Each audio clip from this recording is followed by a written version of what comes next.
Nick Brien resigns from Enthusiast Gaming, Adrian Montgomery named interim CEO. Toronto-based esports and gaming company Enthusiast Gaming has announced that Nick Brien has resigned effective immediately. Company has chosen current chairman of the board and former CEO Adrian Montgomery as its interim CEO and will begin a search to find a new replacement.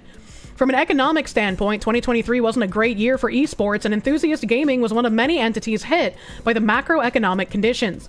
In its latest 2023 Q3 financial report, the Esports and Media Holding Company reported an increased net loss of 59.1 million Canadian dollars, with revenues failing to increase. Nonetheless, the company is one of the few public traded esports companies owning various properties in the space, including Luminosity Gaming, FPS title EV.io, and Call of Duty League franchise Seattle Surge. Michael Beckerman, lead director of Enthusiast Gaming, commented, "The company is undergoing a critical transformation, so finding the right leader to drive our organization forward is imperative." As the prior long-term CEO and current chairman, Adrian has always demonstrated tremendous capital market expertise and successfully guided the company to its position as the leading gaming and entertainment company in North America. The board of directors believes Adrian is the right person to lead the company through its transition. Enthusiast Gaming was like a small platform for gamers, and then they had a hostile takeover because they weren't instituting DEI on a large enough scale. And then when the DEI CEO was appointed, Nick Brien, he was appointed as an interim CEO after they ousted Adrian Montgomery. And then after a while, Nick Brien resigned and they brought Adrian Montgomery back. I guess he decided to play ball. But Enthusiast Gaming was bought by Eastwood and Greymoor. But these two companies that work with like the stock market and real estate bought Enthusiast Gaming, started injecting DEI tenants, started view botting, and claimed that Enthusiast Gaming was like the #1 gaming platform that everybody used, and they had like hundreds of millions of views. That VOD in and of itself is a wild trip, because several of the people from Eastwood and Greymoor who had purchased Enthusiast Gaming were also in the middle of a lawsuit for stock manipulation in Southeast Asia. And part of their defense, because it's public, it's all public, I brought up part of their defense documents and they were like posting memes at the prosecution. It was so fucking weird, bro. Like everything.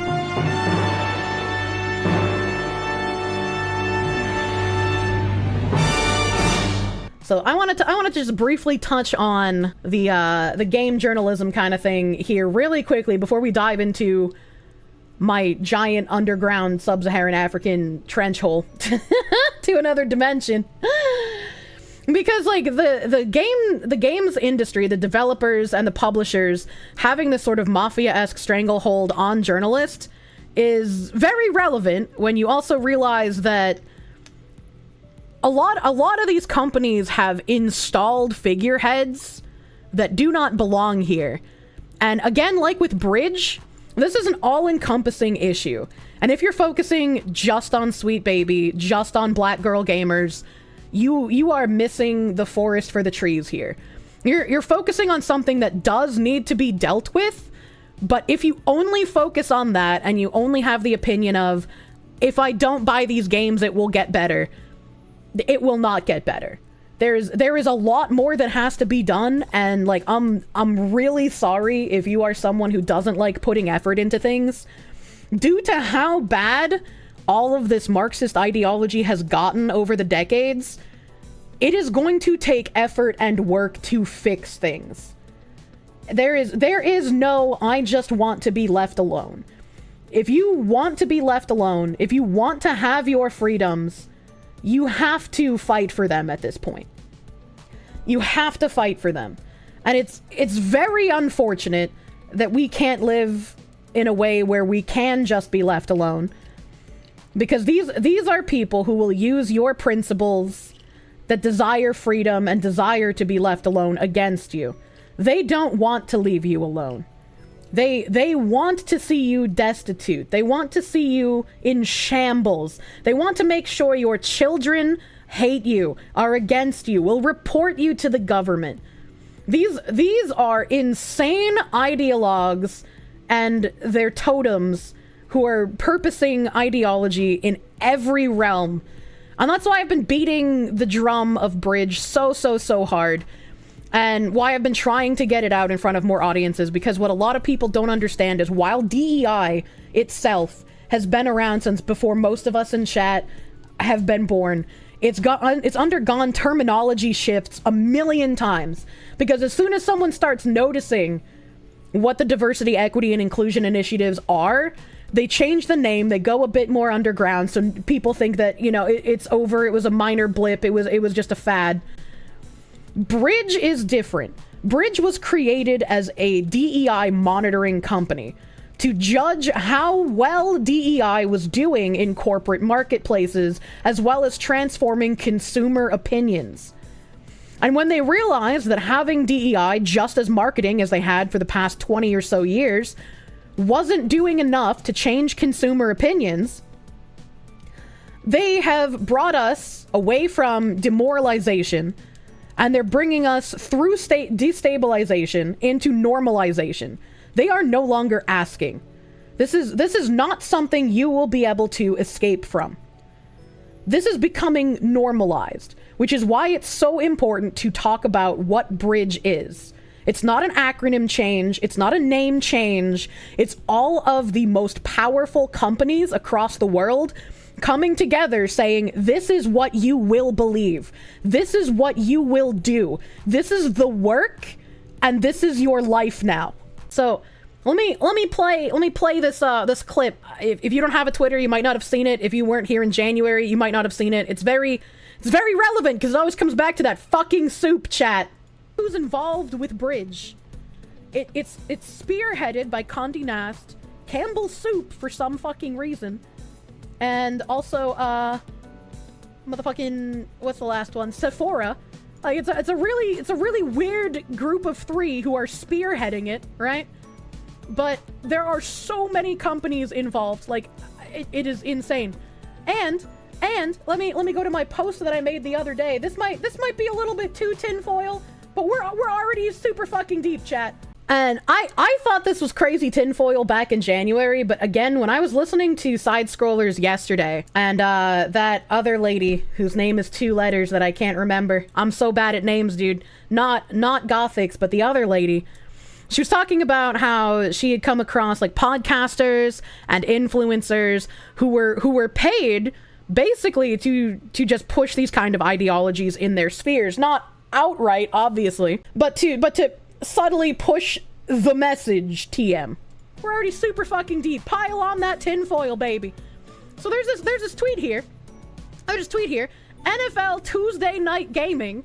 So hashtag ad. Do you want to compete with a symphony against Cypher PK in LA on the NFL TNG stage? Submit your scores at chunky.gg by Friday, January 12th. No purchase required, 50 US, DC 18 plus only, open, blah, blah, blah, blah, blah. This is an initiative between the NFL advertising, which is done by fucking Nielsen. Nielsen is the advertising company that does it for the NFL. I'm bad at remembering names, chat. Keep that in mind. Oh god, I can't remember their name. It's in the screenshot. And Campbell's, which we already found out from my deep dive that Campbell's is heavily entrenched in pushing the new Bridge DEI. Oh no. I have absolutely no clue. Literally no idea. But I was like, who are these streamers, right? Who are these streamers? Like I look at this guy. I look at this guy and I was like, wow, he's got almost 1 million followers. That's kind of fucking crazy. That's kind of fucking crazy. So like you go to his Twitch channel. You go to his Twitch channel, and on Twitch he has 4 million followers. That's kind of fucking crazy. That's huge. 100% this is a free huge streamer. And I was like, okay, wow, that guy is massive. That guy is massive. Who's the other guy? Cypher PK. Cypher PK. We're gonna open that up in a tab. This guy has 1.8 million followers. 1.8 million. And then on YouTube over here. On YouTube, he's got 8.43 million subscribers. These are massive influencers, right? Like they are huge influencers. And so I'm like, okay, that's a little weird. That's a little weird that there are 2 massive influencers who are specifically tagged in this event on January 10th, and somehow this only has 37 likes, 8 retweets, and 4 fucking comments? And it had less than that before I retweeted it.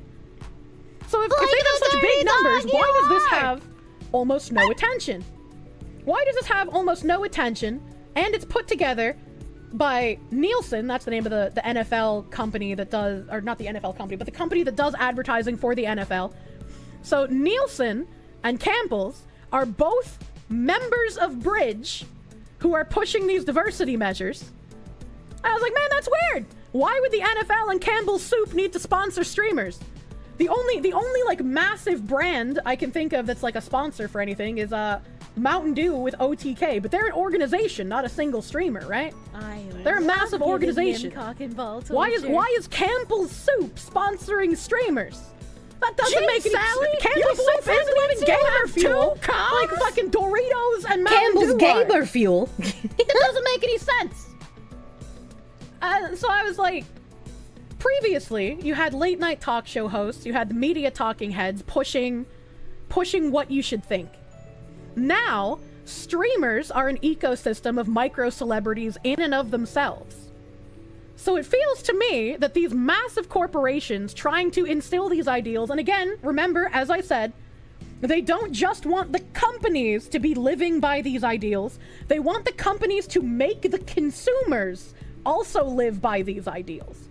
And what better way to connect with the new generation of consumers than by using streamers to push your messaging, to buy your product so that their message gets out not just from the streamer, but from the company itself. And one thing, I'm gonna pause a second. One thing I didn't figure while I was talking about this, because all I was concerned with at the time was these are massive streamers with millions of followers and hundreds of thousands of interactions on their videos. If I go over this in the video, if I was sponsored, I would want to promote the event. But, tinfoil hat again, if these are streamers who are being bought and paid for by these companies to be like, we're going to give you a bunch of money, we're going to put on a pretend tournament that's not actually going to have any sort of real goals, and if you don't promote this, you know, nobody's actually going to enter, nothing's actually going to happen, you'll get paid out, we can use it as a write-off because we used it for advertising, we used it for content, and you can then promote our projects, promote our products, and promote our ideologies that we want your audience to believe in. We want your audience to buy our brand, and we want your audience to be exposed to the types of ideological pushing that we're doing. So it might actually be in the best interest of streamers who are basically plants to not advertise these things that they're being paid for so that they have the most of their paycheck. The company can use it as more of a write-off because, you know, nothing happened. And both of them get the subversive payoff that they wanted with the ideology. Now, the streamers, I doubt, believe in the ideology or even care what it is. They just see a paycheck and they want it. And I get that, right? But using your platform with a massive audience to, like, push this kind of thing, especially if it's not something you believe in, would be really weird to me. Right, I could be too much tinfoil here, but why do these people with millions of subscribers and followers, hundreds of thousands and millions of views, have zero fucking marketing on this campaign? This is just like, whoops. This is just like when we found that video of Cheryl Dijah talking about all this shit. These are people from large companies talking to one another. People with massive influence and money. It had 38 fucking views. I just like, that's weird to me. That's weird. Conspiracy theories are just spoilers. Maybe Campbell's forgot to write in the contract that the streamers need to promote the event on their accounts. It's like, even if it's not written into a contract, if I'm partnering with someone to do something, I'm going to advertise it, because that's the best thing to do for both myself and the advert. See, you said some of these soy streamers are true believers, and they might be, but they would not be perfect for targeting, right? The people you want to target would be streamers that don't typically do anything political, don't have overtly political messaging, but they have a giant audience, typically with younger teen audiences as well, because they do stuff like Call of Duty or Fortnite. The younger the audience, the better, because the younger the audience is, the more susceptible they'll be to the branding's messaging. And if you're pushing the product to these younger audiences, and they're more susceptible to the messaging, the streamer doesn't have to believe in what you're saying. The streamer doesn't even necessarily have to understand what's going on, right? Like some of these streamers could just be like, oh yeah, fucking Campbell's a huge company, massive paycheck, abso-fucking-lutely, right? They might not even realize that they are being used as a useful idiot, as a tool to push propaganda. Is it their only Twitter post about that event? I have not checked. Let's go look at NFL Tuesday Night Gaming. Thanks for watching. December 12th, 23, Season 2 Championship. Today we're highlighting Scott Lipscomb from Xavier University, selected for State Farm HBCU program. I don't know what that means. And then here's the tweet that I was just talking about. Aren't HBCUs some sort of visa? This was January 10th. Let's see if either of these guys posted something separately. Going live with Asgard's Wrath, MetaQuest, Sanzaru Games, Quest partner, Asgard's Wrath 2. Like, he doesn't have anything about the NFL stuff here. December 30th, the Co.Ltd thing. So he doesn't have anything. He doesn't have anything about the NFL tweet. All right, nothing about the NFL. Who's the other guy? Cypher PK. I'm not gonna get trolled by their pinned tweet again. No trolling. So he replied to like Lego Fortnite. He replied to Lego Fortnite. Why not the NFL thing? Why not the NFL thing? Yeah, doesn't look like he has anything about the NFL thing either. It's very weird. It's very weird. Called it. They probably realized NFL give sunk a lot of H1B. cash into the event. And wanted to hold HBC is down historically extra black cash to college and promote. university. Oh, thank you. I'm bad Not at even names and hyping up acronyms, the dude. event. That's very strange. Yeah, it's very strange. It's very weird. It's very weird. Maybe the NFL TNG. That's them. That's them. We already looked at their timeline. I don't know. Oddly quiet. They just don't give a shit about it. I don't know, man. That as a streamer, that's weird to me. That's weird to me. It's no longer enough to play video games. Others must suffer. Bridge sponsored some streamers, and not even they gave a fuck about it. Not Bridge specifically. All right, so this is the NFL Tuesday Night Gaming is sponsoring these two massive streamers. Nielsen is the company that does advertising for the NFL.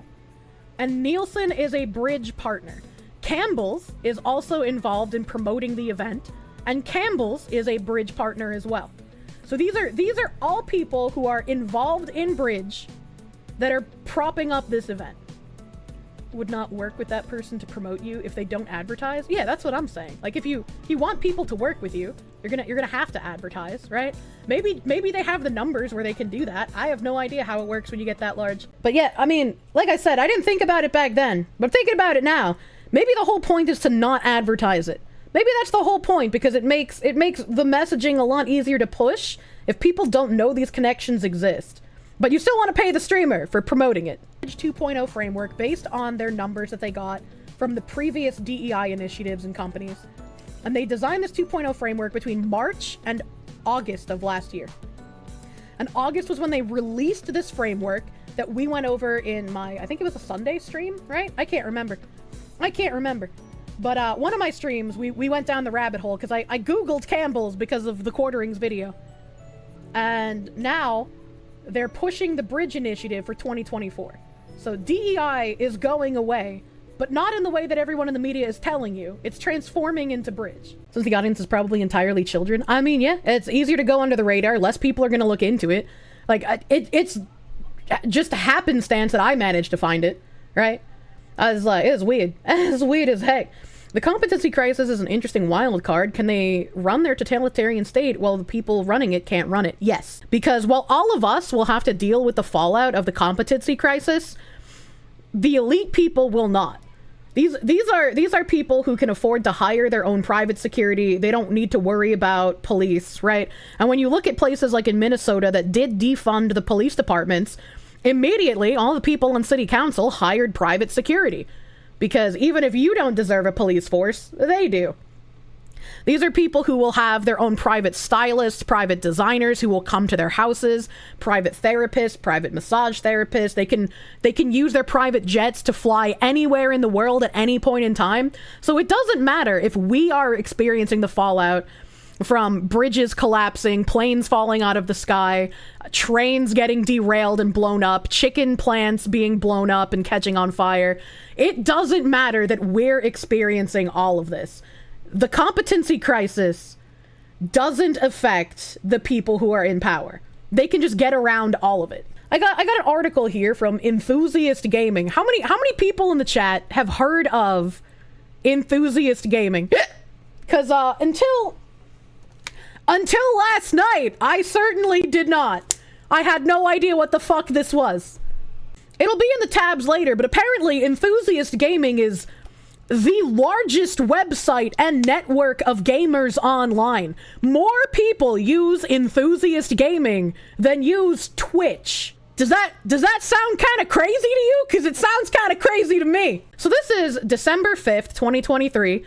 Campbell's Chunky partners with Enthusiast Gaming to launch the Fuel Up tournament with NFL Tuesday Night Gaming sponsorship. Innovative brand experience combines social, content, and gameplay initiatives in Fortnite creative. Okay.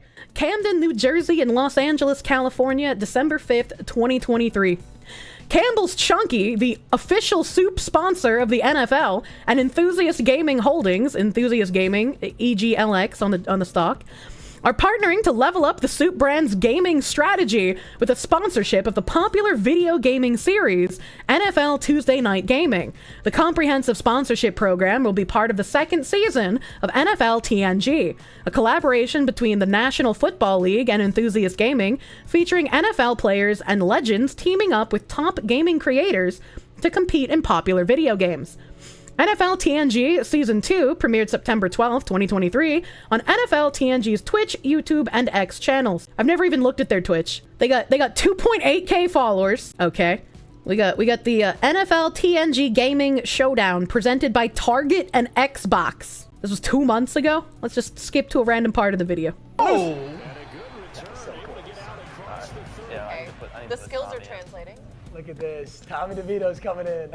Tyrod benched after. How do I do it? Yeah, you got it.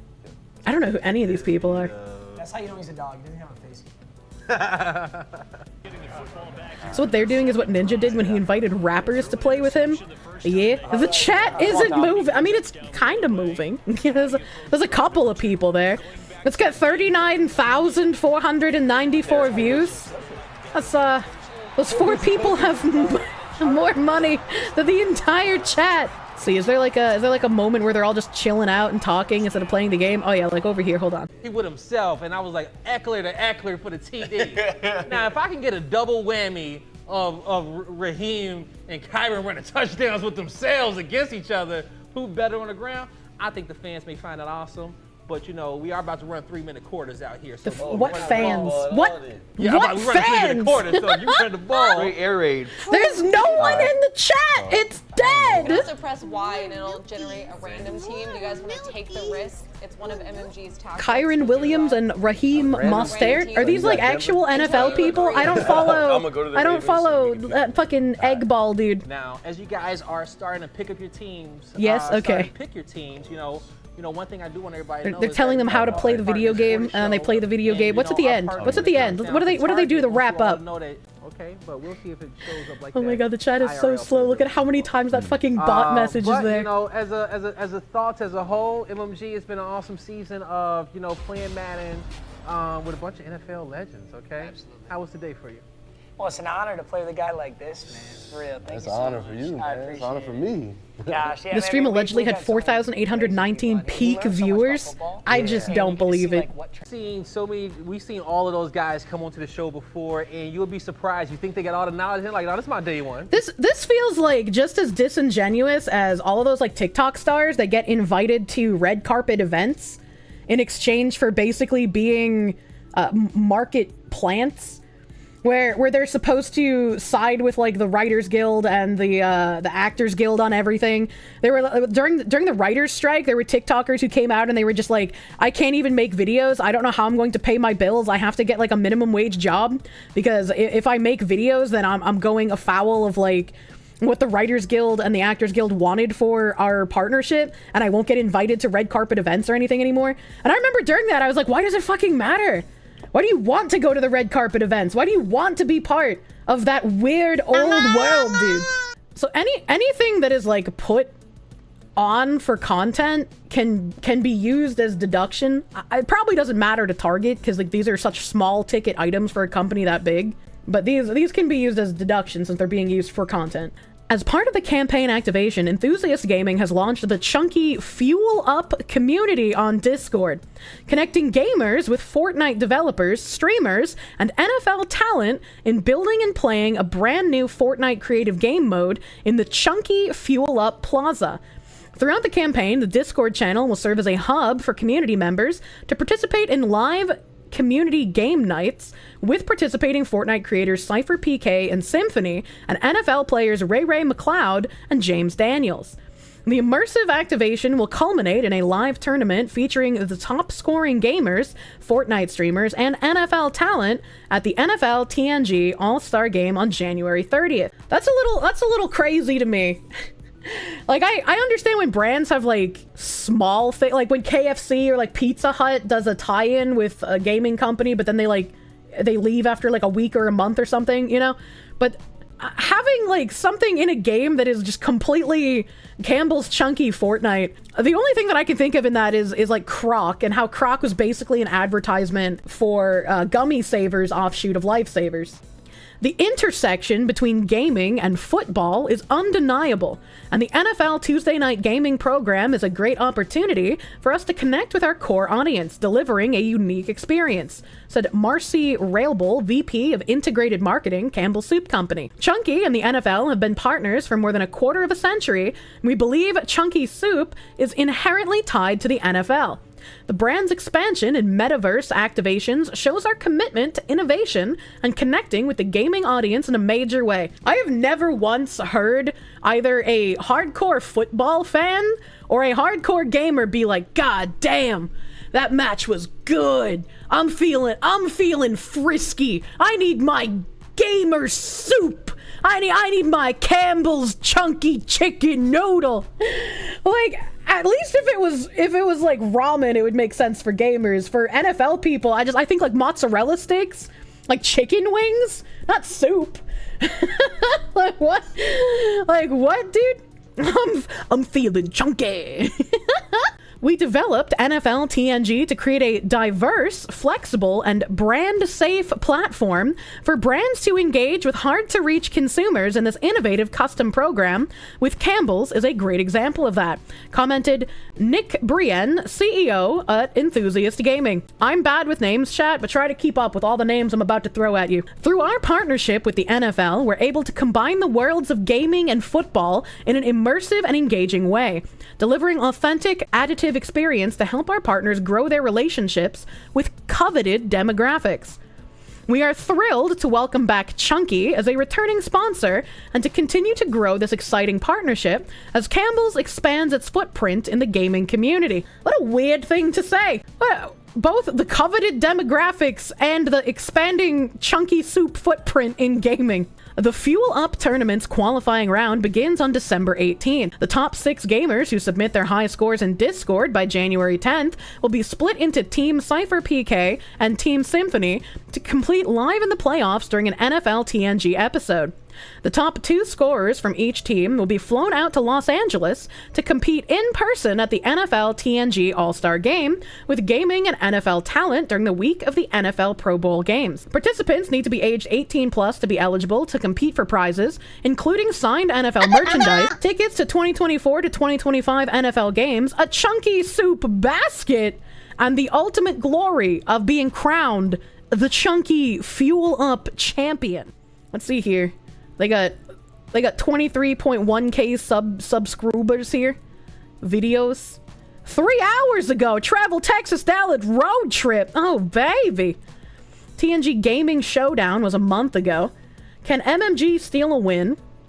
We found the real-life Mars rover Lego Technic set. What does that have to do with gaming or football? So I guess this one might be the Showdown. It also has the most views. This has a really weird spread of view counts. Like, this is 361 views, 670, 489, 148, 565. These are, to be fair, these ones are all really short as well.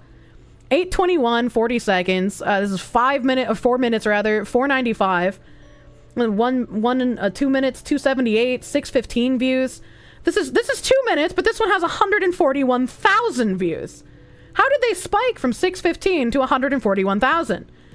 Found the real-life Mars rover. This also has 125,000 views at 2 minutes, 13 seconds. This one, can MMG steal a win? This has 1.2k views. It goes back down, and then it goes back up to 100,000 views for the Showdown.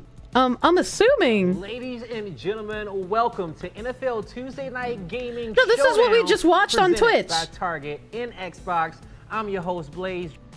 Right? No timeout. Yeah, this is the same exact thing we just watched on Twitch. A minute 9. How does it have 100,000 views here Big play. and 40,000 views on Twitch, but there was like nobody watching it live chatting, and there's like no comments here? What is happening? This is just a little blurb about Campbell's, about Enthusiast Gaming. All right, so we'll read the Enthusiast Gaming one because none of us know what the fuck this is. Enthusiast Gaming is the leading gaming media and entertainment company in North America that no one's ever heard of, building the largest platform for video game enthusiasts and esports fans to connect and compete worldwide. Combining the elements of its 5 core pillars, creators, content, communities, games, and experiences, Enthusiast Gaming provides a unique opportunity for marketers to create integrated brand solutions to connect with coveted Gen Z and millennial audiences. Though its proprietary mix of digital media, content, and gaming assets, Enthusiast Gaming continues to grow its network of communities, reflecting the scale and diversity of gaming enthusiasts today. Interesting, I say. And there's another thing. I was like, all right, well, I've never heard of Enthusiast, and this is a lot of pushing. And since they're involved in the fucking NFL thing with Campbell's and Nielsen, let's take a look at their board of directors. All right, we got someone named Adrian Montgomery, and I was like, all right, let's look up Adrian Montgomery and see what I find. It has a little blurb about him, and it says, Adrian has been a senior officer and director of several public and private companies in the fields of media, sports and entertainment, finance, and industrial services. Most importantly, he served as president and CEO of Aquilini Sports and Entertainment, one of Canada's premier sports and entertainment organizations. He is the former president of Tuckamore Capital Management, a conglomerate with over $700 million of annual revenue, and was also the former CEO of QM Environmental, one of Canada's largest contracting companies. Mr. Montgomery has been active in the political process throughout his career and has served as a political advisor to leaders at all levels of government. Mr. Montgomery is also a member of the New York State Bar Association. And I was like, oh, that's interesting. And it turns out Mr. Montgomery has a very tumultuous past involved with Enthusiast Gaming. Enthusiast Gaming issues statement addressing misleading, baseless letter from activist Greywood Investments. And I was like, oh, that's weird. What is this link? Okay, I guess it doesn't exist anymore. And I looked for this link on Internet Archive, on Ghost Archive, on the Wayback Machine. Doesn't exist. It's been fucking obliterated.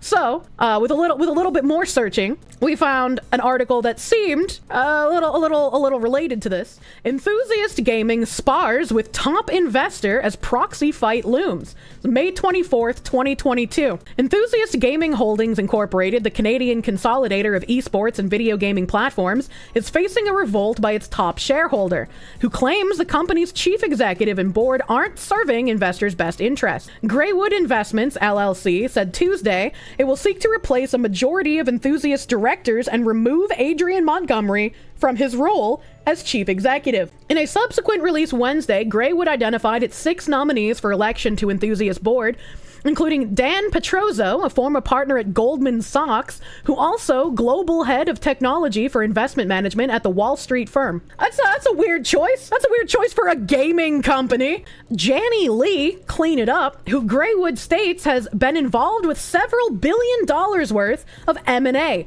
and David Goldhill, who is currently chief executive of a telehealth platform called Sesame, and previously served as chief executive of the Game Show Network. In the rapidly ever-changing and exponentially growing fields of gaming, esports, and technology, and with the evolution of Web 3.0, it is urgent that change at the highest levels of the company be implemented immediately. Shareholders expect and will tolerate nothing less, Greywood wrote in its letter.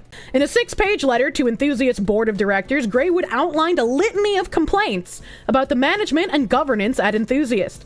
It described Montgomery as a detriment to Enthusiast and decried the lack of alignment between directors and investors.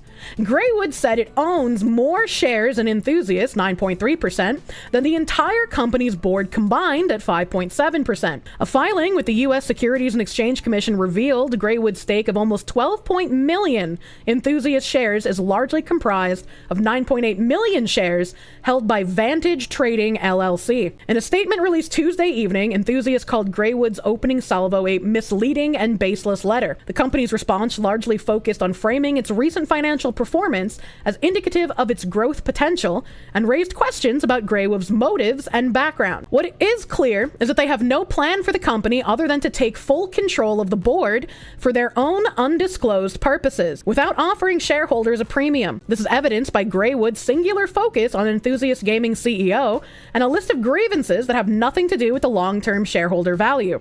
Said Enthusiast, which lined up Norton Rose Fulbright Canada LLP as its legal advisor and Kingsdale Advisors as a strategy and communications advisor. In an email statement Thursday, Wojtek Dabrowski, a spokesperson for Enthusiast and managing partner of Provident Communications, called Greywood's director nominees unqualified, largely untested, hand-picked slate with no relevant Canadian capital markets experience. Enthusiast, which lays claim to more than 300 million monthly viewers across its platforms, reported a 57% surge in first quarter revenue when it released results last week. The performance prompted RBC Capital Markets analyst Drew McReynolds to raise his price target to $8 per share from $7, and slated that he believes the company is at an inflection point that showcases its growth potential. So as we can see here, multiple people, even outside of Enthusiast, were saying back at this point in 2022, Adrian Montgomery, the CEO at the time, who Greywood was trying to oust, was making a profit for the company. They were on the uptick, as it were.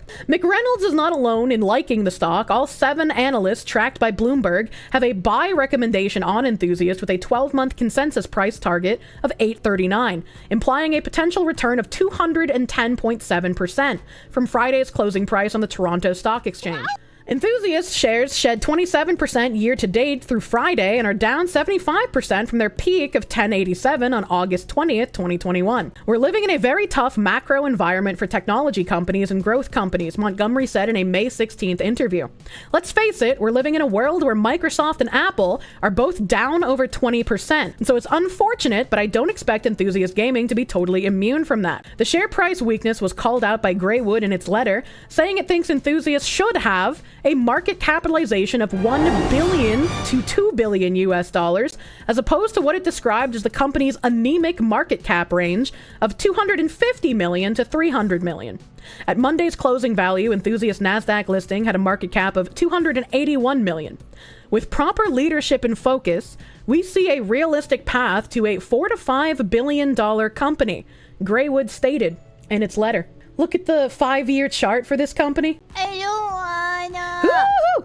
Woo! They had a little bit of a bump here.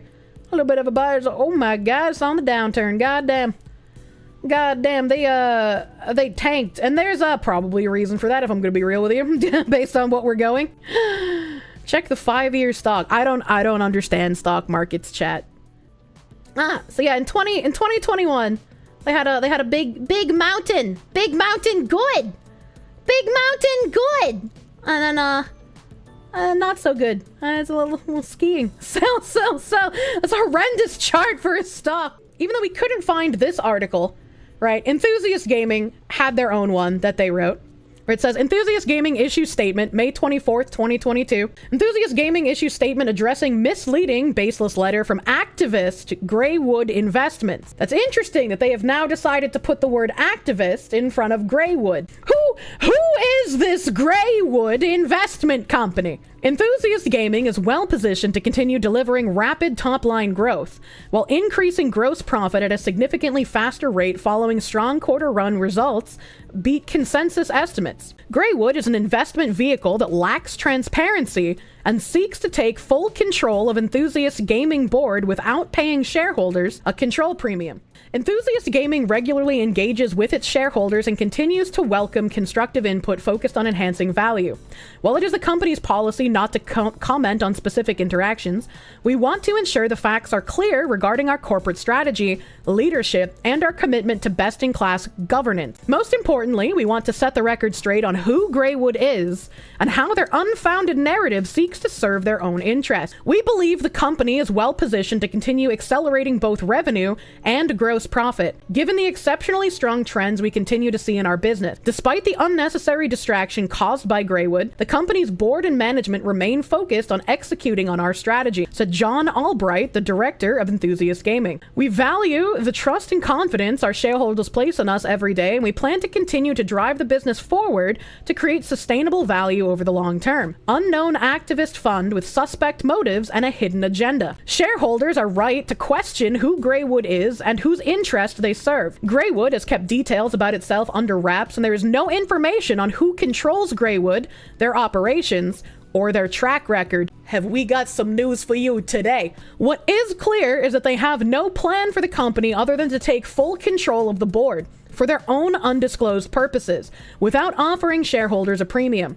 This is evidenced by Greywood's singular focus on Enthusiast Gaming's CEO and a list of grievances that have nothing to do with long-term shareholder value. A campaign based on what appears to be misleading complaints and personal attacks will do nothing to create long-term shareholder value, and is solely designed as an attempt to install Greywood's hand-picked director nominees. Enthusiast Gaming is on the right track to long-term value creation. Enthusiast Gaming's exceptionally skilled board includes 7 highly qualified and actively engaged directors, all of whom know the company well and are leaders in their respective fields. Under their guidance and the focused leadership of management, the company is well positioned for continued growth, as evidenced by the multiple early successes to date this year. A very strong start to Q1 2022 with revenue of $47.2 million, an increase in 57% year over year, well ahead of estimates, led by accelerated growth and substantial margin expansion.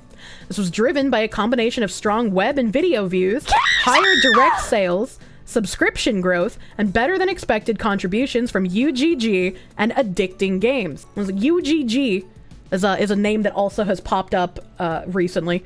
A growing direct sales pipeline with 5.2 million of direct sales in Q1, up 136% year over year, supported by renewals and expansions with existing customers.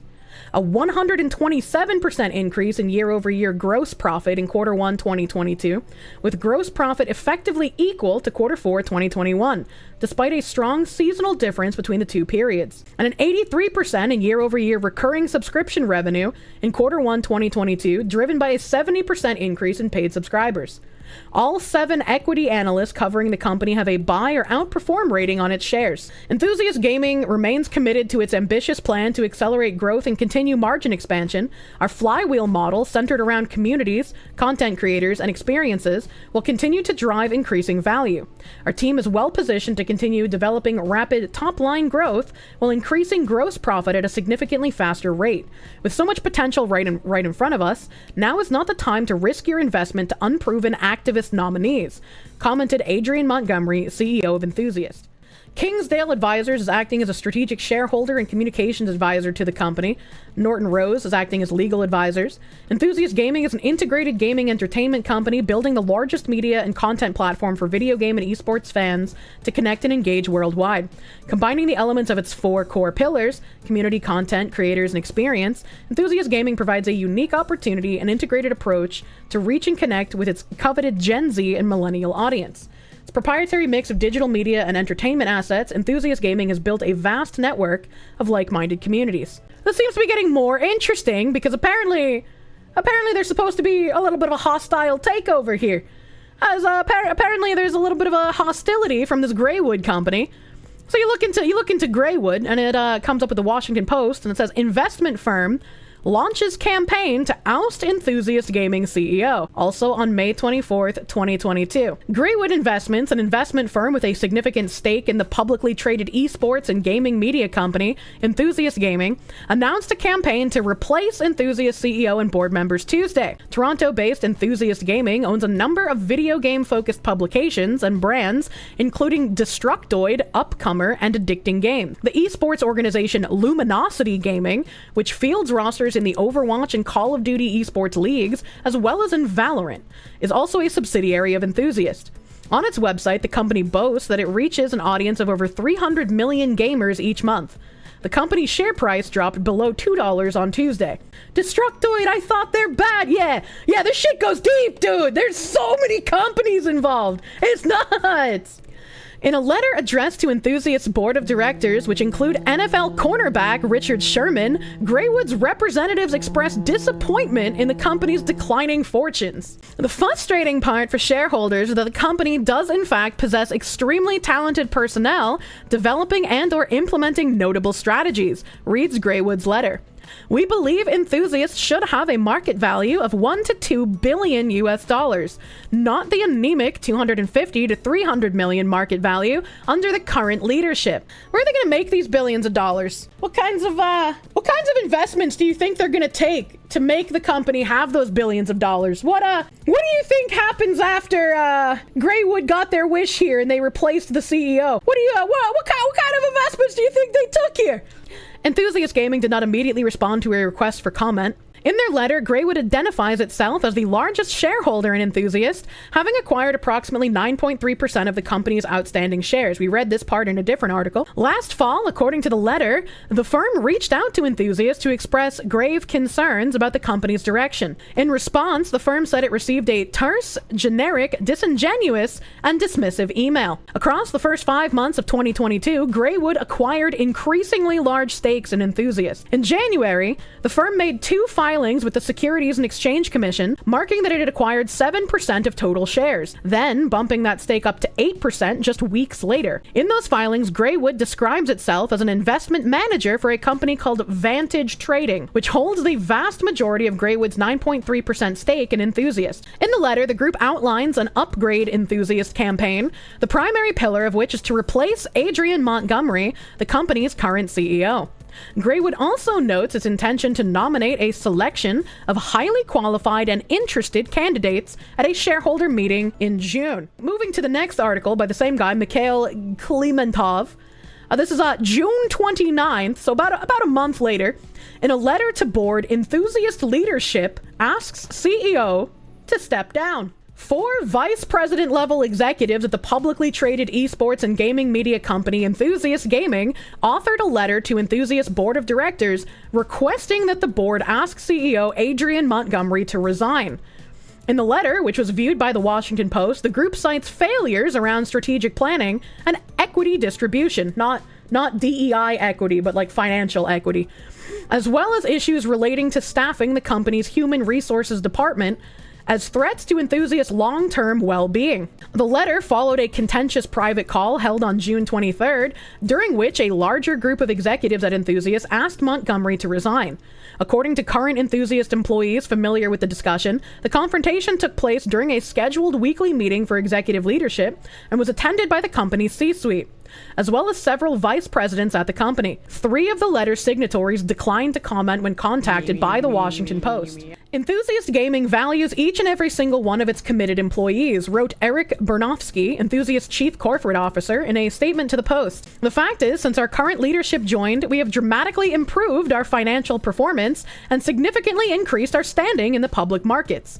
So, it's a little interesting that even the chief corporate officer is just like, why are we replacing the CEO? We've been doing well. This doesn't make any sense. For Enthusiast, which owns a number of video game focused publications and brands such as Upcomer and Addicting Games, as well as the esports organization Luminosity, The internal call for the CEO's resignation follows a month of bad news. On May 24th, the investment firm Greywood Investments, Enthusiast's largest shareholder, announced a campaign to replace the CEO and the board of directors with its own slate of nominees, citing grave concerns over the Toronto-based company's directions. We read this quote from them in the other article. In his statement to the Post, Bernofsky suggested Greywood's campaign was at odds with the best interests of other shareholders. Greywood Investments, a newly formed entity running a proxy battle against Enthusiast Gaming, has no plan, no financing, and no management team to lead the company, Bernofsky said. Masking these facts, Greywood has resorted to a campaign of distortion, imperiling shareholder value in the process. Enthusiast is confident in the support of its shareholders for its strategy to build the largest media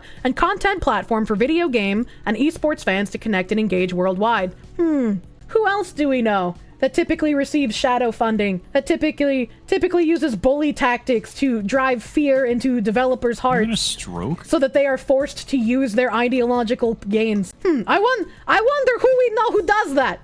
In the Thursday executive leadership meeting, Montgomery was questioned about the distribution of equity to staff. The CEO told attendees that in 2022, approximately 80% of restricted stock units, which are traditionally granted as incentives for employees, were distributed to the board and C-suite, according to a current Enthusiast employee familiar with the discussion. In the letter to Enthusiast board, that 80% figure is mentioned as a factor in the group's decision to seek Montgomery's resignation. The executives who confronted Montgomery on the call conveyed to the CEO that they felt the company was adrift, and said they believed leadership was not following through on strategic objectives, according to multiple current Enthusiast employees familiar with the content of the call. In March, Enthusiast abruptly laid off a significant portion of the editorial staff at its esports and gaming news website, Upcomer. The layoffs followed dramatic changes in traffic goals for the team, as well as the sidelining of former Enthusiast founder Manash Kestenbaum, who initially championed the vertical, according to DigiDay. And Kestenbaum declined comment for this article, citing the advice of his lawyers. I don't know what it means by championed the vertical. I guess I could open this DigiDay article. How the layoffs at Upcomer show the challenges of public ownership in esports media. At the end of the following day, the majority of Upcomer staff were invited to a meeting titled Upcomer Vertical. The writing was on the wall. If you look at Sean's calendar, you can see there was another meeting right after that one. Just Sean and a bunch of freelancers, said a laid-off staffer. The next day, I literally woke up like, okay, I'm going to lose my job at this meeting. The meeting opened with the announcement that those present would be laid off. Morrison, who tuned in for the call while on vacation, became irate, criticizing the timing of the news and interrupting the Enthusiast human resource workers, making the announcement to tell the laid-off staff that they were still entitled to the bonuses written into their contracts. After the meeting, we were talking on Slack, said former Upcomer writer and social media manager Carolyn Soba. Sean was like, don't worry, your bonuses are going to be paid out. The majority of laid-off Upcomer employees were denied their promised annual bonus, a snub that some felt like a slap in the face after their year of hard work. Most staffers were told that they would receive a $5,000 end-of-year bonus upon completing goals that had been verbally communicated but not written into contracts. I mean, if you're told you're going to get something, you should request it in writing, you know? Though Morrison had promised that the bonuses would go through even before the news of the layoffs was public, they hadn't yet gone out before March 10th. The wording for the bonus was, as long as the milestones are met, and we met the milestones at the end of the year. They were like, as far as we know, that bonus was discretionary. They were using that kind of terminology to say that they didn't owe us anything. I mean, yeah, you should always ask for it in writing, men. Always ask for it in writing, men. So I guess the vertical thing is like their layoff planning. Similarly, on June 2nd, Luminosity Gaming, a subsidiary of Enthusiast, unexpectedly announced that it would be leaving competitive Valorant. At that time, their Valorant team was in the midst of one of its best performances to date, making it to the North American playoffs in the Valorant Champions Tour. On Monday, the high-performing Luminosity roster and its coach were transferred to a different organization, Shopify Rebellion. Isn't Shopify like the site that most people use for their back-end shops? What the hell is this? The company is truly not operating at 100% capacity, said one current Enthusiast employee, who spoke on the condition of anonymity because they were not authorized to speak with the press. We have employees who I know are fielding job offers. I'm getting job offers because even though the economy is turning down, we have some really good people at Enthusiast. On June 7th, Greywood announced it intended to nominate Shinggo Liu, a current Enthusiast employee and the co-founder of UGG, a League of Legends analytics platform and recent Enthusiast acquisition, to the new board. Liu shared news in an Enthusiast Slack channel with over 250 employees, entreating other employees to ask him questions and sparking a spirited but largely cordial conversation between staff and some members of the company's leadership over Enthusiast direction and treatment of employees, according to messages viewed by the Post. So we got the Shinggo Liu, co-founder of UGG. He's not really active, not too active here. Dream come true moment. What this man said: super happy to announce I'm partnering with @u.gg. I use the site all the time to check win rates, matchups, and most importantly to see what's popping in KR Master Challenger. Check it out sometime. I don't know who this is. That's a huge creator too, almost 1 million followers. God damn. Double lift at Mythic Talent. God damn. Investors gave me money to help people win at video games. Here's what I did. And Shinggo said, check out my first and hopefully not last article on Entrepreneur. And that's basically all that's here. Enthusiast Gaming, 2 years, 5 months. Chief Product Officer, Co-founder, CEO, U.GG. Co-founder, CEO, Core Esports. Susquehanna International Group, 2 years. Equity Options Trader. Assistant Trader. Management Consultant. Interesting. UGG is one of the largest League of Legends fan communities in the world, providing actionable, data-driven insights to players. Founded in Philadelphia in 2017 and now based in Austin, Texas, UGG began as a passion project, became a Sixers Innovation Lab partnership, and today engages a monthly active user base of approximately 10 million players. Greywood / Eastmore wanted the founder of this UGG in the board of directors of Enthusiast Gaming. So Greywood used to be called Eastmore, still sometimes is called Eastmore, but they are a DBA. So like they do business as Greymore more typically than doing business, or sorry, Greywood than doing business as Eastmore. But they are the same company and there are multiple of them. And you have to kind of dig through multiple shell companies to find out exactly what they're controlling. It's a little weird, I'm gonna say. Some of Liu's posts were later deleted. In a message shared to the channel and viewed by the Post, Liu wrote, The posts above have been removed as I have been advised they are defamatory and full of misrepresentations. I apologize for inadvertently contributing any misinformation on this employee channel. That's a little strange. I wonder what messages were deleted and how the messages were construed as defamatory and misrepresentations. On June 13th, Enthusiast announced its own slate of proposed board members, including 6 incumbent directors and 3 new nominees. Only one director declined to seek re-election, Francisco Aquilini, the Canadian investor whose family business, the Aquilini Investment Group, owns the Vancouver Canucks NHL team. Who are all these people, and why are they interested in video games? I am thankful for my time on the board and know that the company's directors and management will continue to drive growth, Aquilini wrote in a statement. Shareholders should be excited for the future of Enthusiast Gaming. The right team is in place to take the company to the next level. Filings to the Securities and Exchange Commission in the first 5 months of 2022 show Greywood acquiring increasingly large stakes in Enthusiast. In those filings, Greywood is described as an investment manager for a company called Vantage Trading and a number of other investment vehicles chiefly managed by investors Sasha Sabo and Mark Preston. These are going to be recurring names. Remember Sasha and Mark. They are interesting people. Now that we've managed to surf through June 29th, 2022, Enthusiast Gaming files letter to shareholders highlighting the company's strong performance under current leadership. Since joining the company in September 2019, Adrian Montgomery and the leadership team have dramatically improved the financial performance and significantly increased the company's standing and relevance in the public markets. Enthusiast is well positioned to continue delivering rapid top-line revenue growth while achieving substantial margin expansion and strengthening our direct sales pipeline. Enthusiast board nominees have the right mix of expertise in professional sports, digital media and advertising, tech and software, and e-gaming as they are delivering results. The company is keen to move past the distraction caused by Greywood and has extended an open offer to Greywood to appoint a nominee of its choosing to join the board immediately. And this is where it's kind of weird, right? If a company is trying to sabotage you, if they're trying to outbuy all of the members of your board of directors and try to run a smear campaign against your CEO and also try to convince shareholders that despite the evidence of you having a good effect on the company and increasing profits, they're saying, no, you're actually not doing enough. This should be a multi-billion-dollar company, not $100 million company.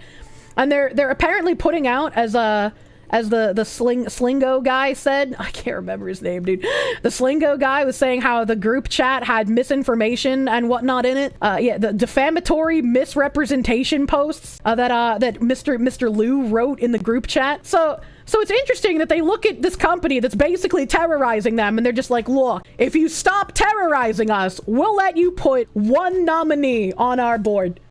Vote only the blue proxy for Enthusiast nominees by 10 a.m. on Friday, July 15th, 2002. I don't know why it says 2002 here, because this is an article in 2022. A little typo here, maybe. Notwithstanding overwhelming shareholder support and incredible progress made by Enthusiast in a short period of time, the company is keen to move past the distraction caused by dissident shareholder Greywood Investments, LLC, quote-unquote Greywood.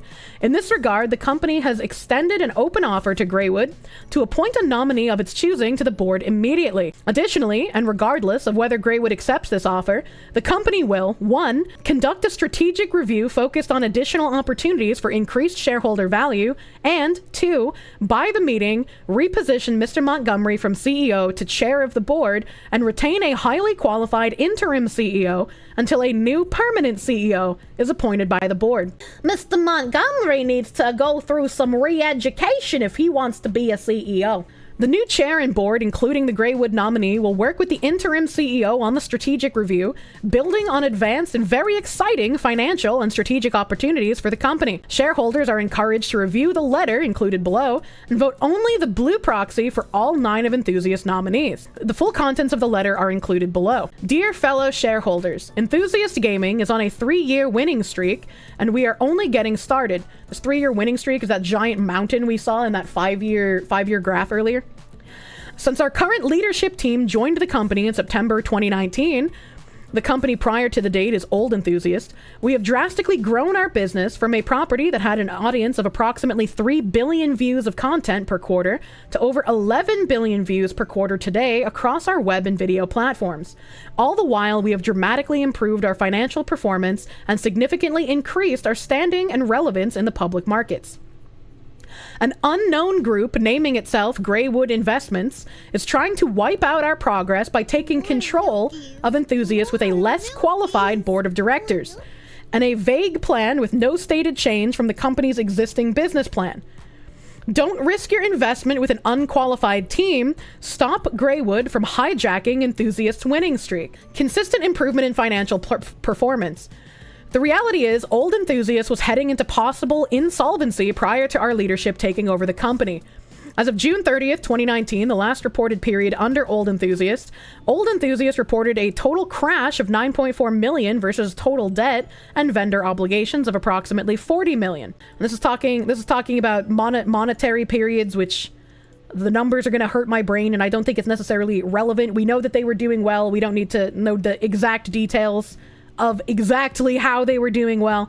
And we've read the percentages of the trends in the other article. We are well positioned to continue delivering rapid top-line revenue growth while achieving substantial margin expansion and strengthening our direct sales pipeline.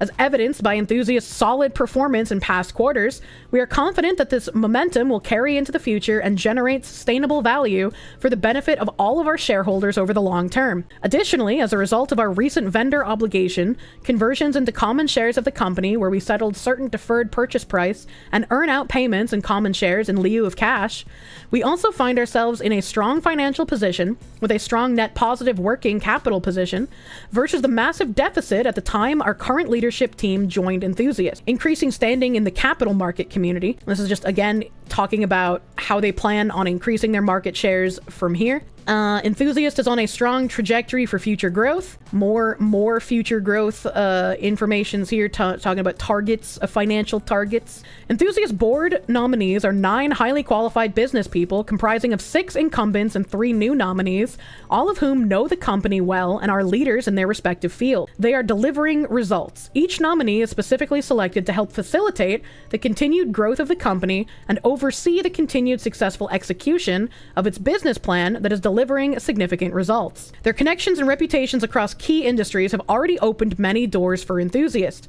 John Albright, the lead director, capital markets, M&A, and technology expert. He's a co-founder and managing partner of Relay Ventures, a venture capital firm with investments from startup phase to late venture and capital growth across North America. Holds chartered financial analyst designation that talks about the schools he was in. Michael Backerman, the sales and marketing expert. Seth Berger, gaming and sports industry leader, innovation and venture capital experience. Ben Colabres, finance and M&A. Alan Friedman. Adrian Montgomery was the CEO at the time.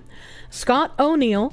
Angela Ruggiero, Richard Sherman, the NFL veteran. By contrast, Greywood's director slate fails to present a single candidate with both recent and sufficient public company experience. Greywood's singular focus on our director and CEO, Adrian Montgomery, is a clear vendetta based solely on self-serving complaints and personal attack. The list of grievances that Greywood has put forward, which it claims to be about culture and governance issues. They finally have said it out loud. Are unfounded and have nothing to do with creating long-term shareholder value. Greywood is launching personal attacks to distract our shareholders from the fact that it has a self-serving agenda, no original business plan, and an unqualified slate of director nominees. Activist fund in the dark with suspect motives. Shareholders are right to question who Greywood is and whose interest it serves. Greywood has kept details about itself under wraps, and there is limited information on who controls Greywood. This part is true. It was very fucking hard to find information on Greywood. They are a very tightly locked operation, and that should be worrisome. Its operations or its track record, and most importantly, its intentions for Enthusiast. It has not yet articulated how it will create long-term shareholder value at Enthusiast, and its campaign is solely designed as an attempt to install Greywood's hand-picked director nominees and take control of the company without paying a premium for such control. And this is where noticing comes in handy, right? When a company trying to take over your company kind of shoulders its way in, talks about how you're not doing enough for culture and governance, talking about all of this ESG nonsense. If you understood what this was and what they were doing, you would know exactly what their plans were. Greywood's nominees have limited public market experience at companies similar in size and scope as Enthusiast, with limited relevant commercial experience, which should make shareholders of Enthusiast question whether Greywood's nominees have the knowledge to craft a realistic and compelling go-forward business plan. Additionally, none of Greywood's nominees has professional sports management experience. Greywood has no original business plan for Enthusiast. Its suggestions are simply endorsing what the company has already been doing. For example, we agree with Greywood that the US market has an attractive talent pool.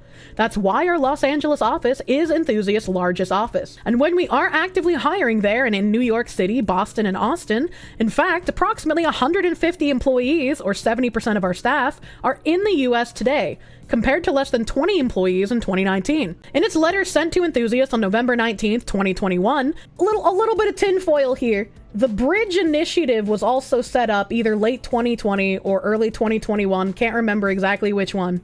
And the initial Bridge was set up to monitor DEI initiatives, to monitor how DEI as only marketing was doing to influence both corporate culture and the lives of consumers wholesale. Before Bridge turned into the 2.0 initiative, which is the we're no longer monitoring and asking, you will do this. Greywood wanted Enthusiasts to chase after commercially unproven objects like gamify, NFTs, metaverse opportunities, a suggestion that seems to be based only on industry chatter. Doing so would not be prudent at this stage, as Enthusiast is on a path to profitability. As such, disciplined spending is paramount. Our leadership team's main goal for the past 2 years has been to focus on gross margin expansion. This approach has seen our gross margin improve to 28.4% for the period ended March 31st, 2022, from just 16% in 2019. To achieve this, our leadership team, led by Mr. Montgomery, has reworked our entire business model, shifting away from low-margin programmatic advertising to more lucrative direct sales. We're on the cusp of achieving this goal by the end of 2022. In addition to the costly distraction caused by Greywood's dissident campaign, the risk of deviating from our sound business plan and pushing out profitability by doing what Greywood is suggesting could be disastrous for shareholders. Notwithstanding overwhelming shareholder support and incredible progress made by Enthusiast in a short period of time, the company is keen on moving past the distraction. In this regard, the company has extended an open offer to Greywood to appoint a nominee of its choosing to the board immediately. Additionally, and regardless of whether Greywood accepts this offer, the company will 1. Conduct a strategic review focused on additional opportunities for increased shareholder value.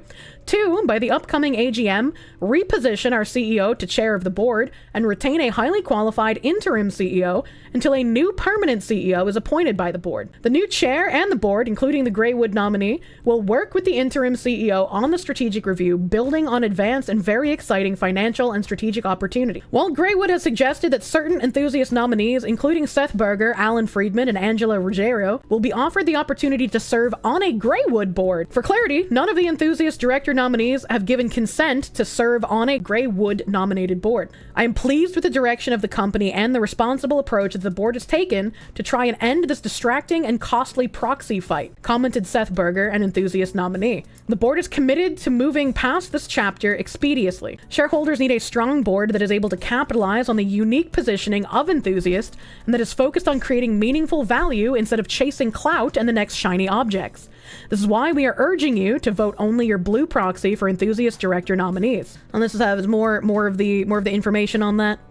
More of the information, clarification statements down here. And then moving right along here, Greywood LLC leads shareholder activism against Enthusiast Gaming Holdings Inc. Goodman's LLP is representing Greywood LLC in connection with its acquisition of beneficial ownership of 5% or more of a class of equity securities of Enthusiast Gaming Holdings, and its proxy fight with Enthusiast. Greywood LLC, together with Greywood Investments LLC, and their affiliates and associates Greywood, is a long-standing and currently the largest shareholder in Enthusiast. In a public letter issued in May 2022, Greywood announced its plans to replace the company's chief executive officer and a majority of its board of directors following the Enthusiast's poor stock market performance. And as we've seen, this is completely incorrect. They were actually in a stock market boom. They were actually doing very well at this time. And it was interesting. It was interesting that it says Greywood LLC because there's another, the Greywood Investments LLC is a real estate company based in New York. But we have another article here, July 7th, 2022. Enthusiast Gaming says 2 nominees of Greywood Investments are joining their board. Remember when they were negotiating with the terrorists, they said 1 nominee would join? Now it's 2. Interesting. Enthusiast Gaming Holdings on Thursday said 2 nominees of activist investor and largest shareholder Greywood Investments will join the company's board and stand for election at its annual general meeting on July 19th. Greywood had previously demanded leadership changes at the Toronto-based digital media company, proposing 6 new directors to be added to the board. But EGLX, that's their stock market name, in Thursday's statement said Greywood had now withdrawn its slate of nominees and had agreed to endorse and vote for 2 chosen nominees, David Goldhill and Janny Lee. EGLX, Enthusiast stock, also said that its current CEO, Adrian Montgomery, would become the chair of the board. To make place for the addition of Goldhill and Lee, 1 nominee from EGLX existing management would not stand for election. EGLX also said its board will form a search committee as soon as possible to identify an interim and permanent CEO. EGLX stock gained 3.1% to $2.02 after hours. We skip forward a little bit in the years. We got February 25th, 2023. Enthusiast Gaming's legal battle against former executive. One of Canada's leading esports and gaming organizations is in a legal dispute with a former employee. The company accuses him of planning a calculated hit against the organization's CEO. Late last year, Enthusiast Gaming filed a lawsuit in Ontario's Superior Court of Justice against Thambaba Tharmalingam. What the fuck? Enthusiast Gaming is a TSX-listed company headquartered in Toronto. Thamba Tharmalingam, on the other hand, has served as COO at that company from 2020 to 2022. The company is suing the Thaumaturge, is what I'm going to call him from now on. The company is suing Thaumaturge for attempting to oust Adrian Montgomery in an attempt to instill himself as CEO. After convincing senior management to back him, Thaumaturge, who the company fired, rejects the accusations and claims that he was fired without justification justification. He is seeking $5.35 million in severance pay. On the other hand, Enthusiast asks that Thaumaturge claims be dismissed. In addition, the former employee is ordered to pay damages related to the alleged breaches of his confidential duties. None of the allegations presented by either party have been proven in court. Enthusiast Gaming declined to comment on the legal battle, and Thaumaturge's lawyers did not respond to a request for a statement. The court case sheds a new light on a 2022 campaign in which Enthusiast's largest shareholder sought to oust Montgomery and most of the board due to what it considered significant problems with the company's management and culture. Court documents allege that Thaumaturge assembled a team of his direct subordinates to draft the letter that Greywood delivered. In the letter, they're calling for the CEO's dismissal. Moreover, the company claims that Thaumaturge tried to convince the board to appoint him to the CEO position, sending the board a separate statement supporting Greywood's letter. In Greywood's letter, he accused Montgomery and management of squandering the company's potential in the gaming and Web3 space. The letter expressed concern that board members did not have a sufficient financial stake in Enthusiast. In addition, they fostered a culture of division where they took advantage of staff accomplishments while offloading blame for their failures onto others or forcing management to execute their undesirable actions to protect their reputations. On the other hand, Enthusiast called the allegations in Greywood's letter unfounded, including claims that Montgomery's actions harmed shareholder value. Thaumaturge made $1.2 million almost in total compensation as COO at Enthusiast Gaming Holdings in 2021. $448,000 was received as total cash, $747,000 was received as equity, and $0 was received as pension and other forms of compensation. This information is derived from proxy statements filed for the 2021 fiscal year. I'm glad some of you guys are doing additional digging while I'm going through this. We're building a fucking pile, dude. Instead, it claimed that the activist movement had jeopardized Enthusiast's ability to maintain its financial stability by depressing its stock rate and jeopardizing bank financing. Enthusiast intends to become the largest platform for esports and video game fans worldwide. It manages some 50 websites containing video game related material, owns several esports teams that participate in high-level competitions worldwide, has teams of content producers on YouTube, Twitch, and TikTok. Its revenue for the most recent quarter, which ended September 30th, 2022, rose 17% to $50.6 million. However, its shares have fallen due to macroeconomic headwinds, Greywood's push for new leadership in the business, and what Greywood claimed were internal governance failures, tripling its net loss from the same period last year to $37.1 million. On June 29th, when the Washington Post article detailing Greywood's campaign against Montgomery and the board was published, Enthusiast stock price fell 3.6%. Since then, the stock has lost nearly 70% of its value. I'm not even good at stock market, and that sounds real bad to me. Holy shit. Although Enthusiast rejected the claims in Greywood's letter after it was leaked to the media in July 2022, the company's board of directors agreed to the investors' request for a management shakeup. In November, the company announced that it had hired a U.S. recruiting firm to assist in a search for a new CEO. There's the free fall. Yeah. Yeah. Enthusiast Gaming accuses former executive of calculated Coup. Let's see, Thaumaturge, who was fired in August 2022, denies the claims and is suing for wrongful termination. He's seeking the $5.3 million in damages. Enthusiast Gaming declines to answer the Logic's questions. Legal battle shed new light on Greywood's letter to the Washington Post. Enthusiast, which in 2019 merged with Aquilini Game Co., a subsidiary of holding company for BC billionaire Aquilini family. We heard about this earlier, which among other things owns the NHL's Vancouver Canucks, is vying to become the world's largest platform connecting games and esports fans. It owns a slate of esports teams that compete in high-stake tournaments. I wish they would name more of them. I wish they would name more of the teams that they own, because they've rattled off a couple of websites and stuff. In filings with the court, Enthusiast alleges Montgomery introduced Thaumaturge to Greywood manager Sasha Sabo in the summer of 2021, in part to explore partnerships between Enthusiast and other Greywood portfolio companies. Oh man, that means this Sasha person like whispered sweet nothings to Thaumaturge and was like, if you help us do this coup, we're gonna give you all these benefits. Allegedly. That's my headcanon. I can't say for sure, you know? But that's what it looks like to me. Instead, Thaumaturge set about working with Greywood on an activist campaign, Enthusiast claims.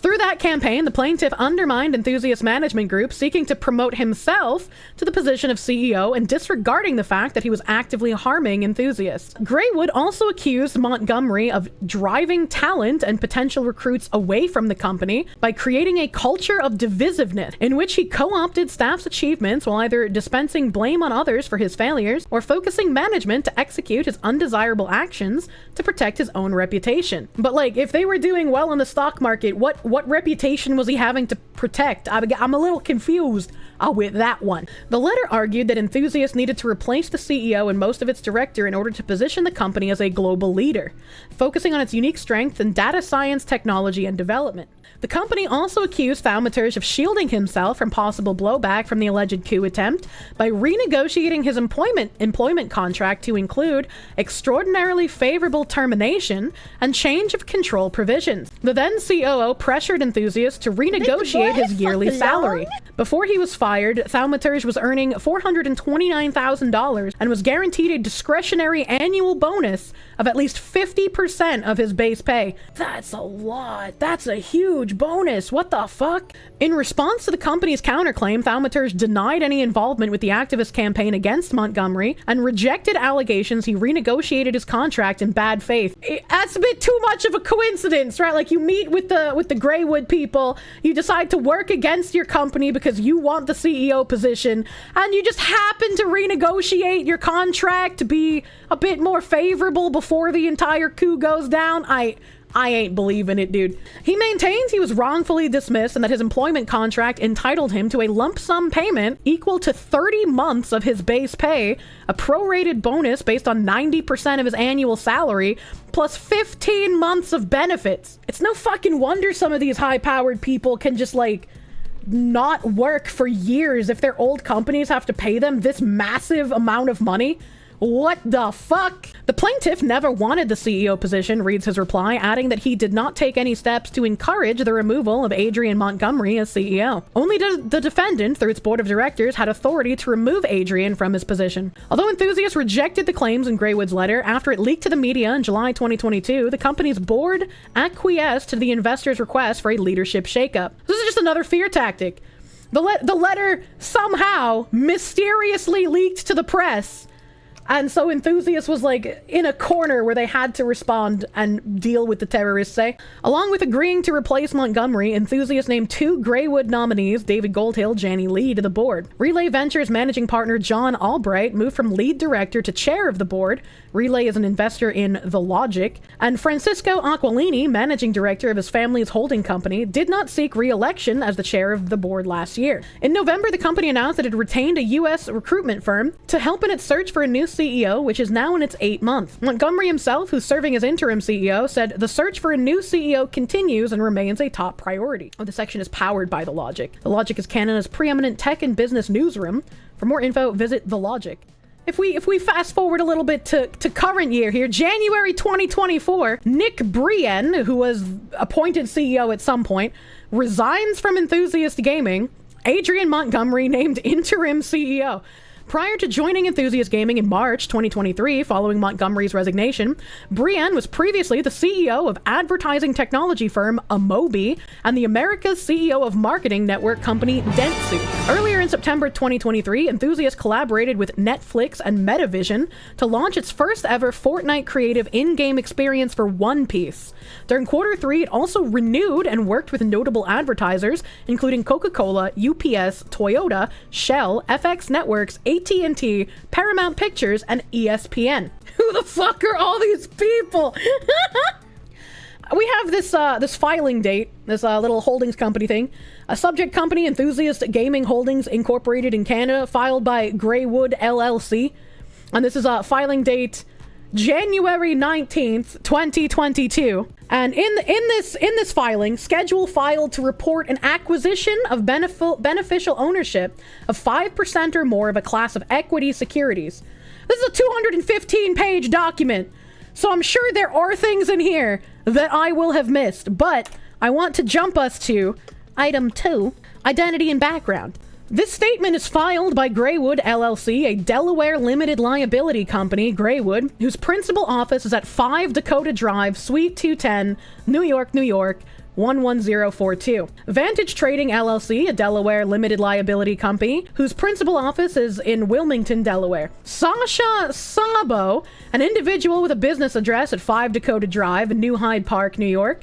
And Mark Preston, an individual with a business address at 5 Dakota Drive, Suite 210, New Hyde Park, New York. Greywood acts as an investment manager for Vantage with discretionary authority regarding the voting and disposition of the common stock held by Vantage.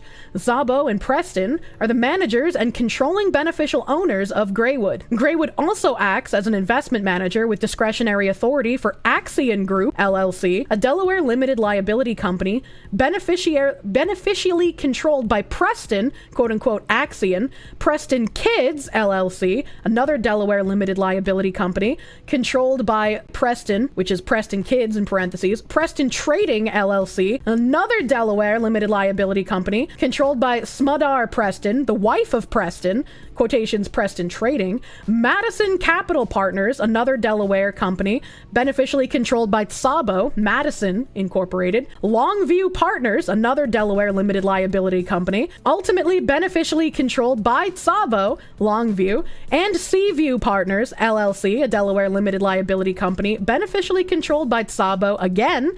Greywood assumed the investment authority set forth herein, effective as of January 1st, 2022. Greywood, Sabo, and Preston are deemed to beneficially own all the shares of common stock held by Vantage, Axion, Preston Kids, Preston Trading, Madison, Longview, and Seaview. Zabo, Preston, Axion, Vantage, Preston Kids, Preston Trading, Madison, Longview, and Seaview are in the business of managing their own investments. Greywood is in the business of directly or indirectly managing investments, including of Zabo and Preston. So these people have set up like a metric fuck ton of companies that all have question mark income and question mark funding, and they're all used to trade stock with other companies. Why are they interested in gaming? Because gaming is a huge advertising space with a huge young audience that they can use to push ideology. Enthusiast Gaming, this is in August 24th, 2022. This is after Greywood got their way and Adrian Montgomery was ousted as CEO and they have an interim CEO. This is after Greywood's takeover. Enthusiast Gaming announces Raise Your Game initiative. As women in gaming raise their voices, Enthusiast Gaming continues to support and empower them to also raise their game. Enthusiast Gaming Holdings, an integrated gaming entertainment company, announced today the launch of a new inclusivity campaign, Raise Your Game, or RYG, which was created to support women in gaming and raise awareness for this frequently overlooked and very powerful audience segment. We've read so many articles from Enthusiast, about Enthusiast, from Adrian Montgomery and people on the board of directors. Not a single fucking time did they mention anything about inclusivity or adding these fucking empowerment campaigns to the company. Not a single time was it mentioned under Montgomery. Aligned with the Enthusiast Gaming mission to evolve alongside the ever-changing landscapes of gaming, content creation, and digital media, the company's leadership recently made strategic changes that reflects its commitment to diversifying its internal team. Enthusiast Gaming's announcement of the Raise Your Game initiative demonstrates the company's effort to bring people together and promote diversity, acceptance, and inclusion within gaming. Thank you, Greywood. What a great job you're doing. No wonder you wanted a hostile takeover of a company that wasn't pushing your slop. The industry is traditionally male-dominated, but we know that women make up about 46% of the total gaming audience, commented Amanda Rubin, SVP of Global Sales and Partnerships. And anyone who's an actual person in gaming knows that this is a false percentage. This is a percentage that includes anyone who has played Farmville on Facebook or who has played Candy Crush, and not even doing it in a like frequent point of view, just any time. I can't remember if it's a 1 month or a 3 month period, but it was like a large gap period where you just had to play the game once in that period of time and you were counted as a gamer. It is hard for these individuals to feel accepted within the current gaming community design. As a woman who has been in gaming for many fucking years, please stop. Please get some help. What are you doing? We're out to make a pivotal change for the industry and make a difference in how underrepresented groups are heard. This is why we believe RYG will dismantle stereotypes and make gaming feel more inclusive. RYG will host its inaugural event on August 25th at 5 p.m. Eastern at OS NYC, New York City's home for gamers, streamers, and content creators. For more information or to reserve a spot at the event, visit the Raise Your Games website. What is this? New York's home for gamers, streamers, and content creators. Why does this look like a nail salon? Keep up with what's happening at OS NYC? I've never heard of this. I've never heard of this. Why would you go to like a giant public place to play with a whole bunch of other people? I mean, I know that like net cafes are huge in Asia, but this is an interesting photograph. This is that man, this guy, they're wearing Twitch t-shirts. What is this? What is this? Oh, look, what's this? They're playing co-op mode, split screen. No need to be online. How weird! March 2024, G2 Valorant Watch Party, NYC Melee Super Smash Brothers, Lorcana, Lorcana League? I don't know what that is. What is this? What is this one?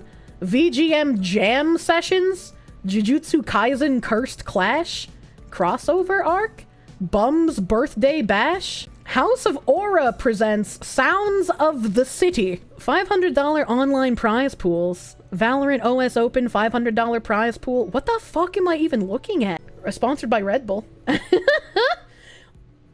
epic night to kick off the Red Bull Kumite New York Weekend FGC community. On top, Hello Stream NYC Save the Date, powered by Twitch event with swag giveaways. I've never heard of any of this. Lee, Joe, and Yipes will co-host as we celebrate, play, and engage in a King of the Hill style competition of Street Fighter 6. I guess they could just be like some small like local competition stuff. I don't know, man. Presented by Coinbase. Test your skills against NBA 2K fans. Kumite is a fighting game thing. Okay, so those small homebrewed community tournaments, maybe. Which is fine. Small homebrew community tournaments. That's fine. The world of normie gaming is mind-boggling. Enthusiast Gaming is an integrated gaming entertainment company that is building the largest media and content platform for video game and esports fans to connect and engage worldwide. Combining the elements of its 4 pillars, community, content creators, experience, Enthusiast Gaming provides a unique opportunity and integrated approach. So this hasn't changed. This is the same.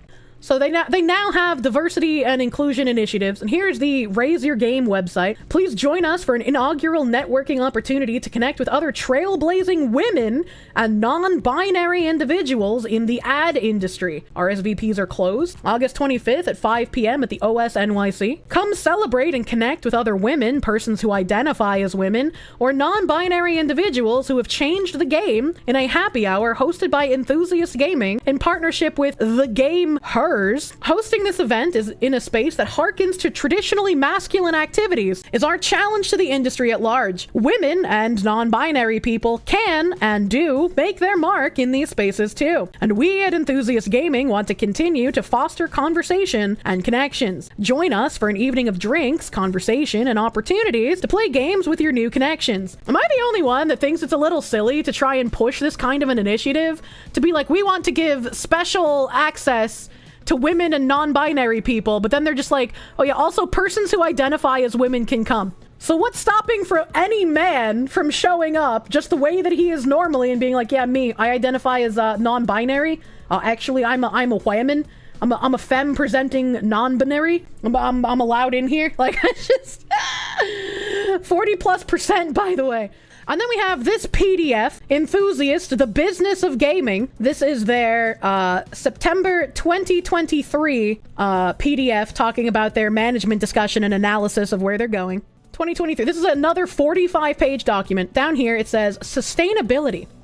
Being transparent and accountable, responsible for a sustainable business environment, corporate governance and sustainable development are key to bringing credibility to management's decision-making and enhancing the communications process between the company and all stakeholders. Before it was shareholders, this document came out 9 months after Greywood's hostile takeover of Gaming Enthusiast. Journey to governance best practices and supporting our communities. The board of directors and management of Enthusiast Gaming believe that the company's performance requires a sound and effective environment, social, and governance approach. The board of directors has adopted certain practices and procedures to ensure that effective corporate governance practices are followed, and the board of directors review the company's corporate governance practices and procedures on a regular basis to ensure that they address significant issues around corporate governance. At Enthusiast Gaming, management believes its employees are the biggest asset, and it is committed to fostering, cultivating, and preserving a culture of diversity, inclusion, and equality.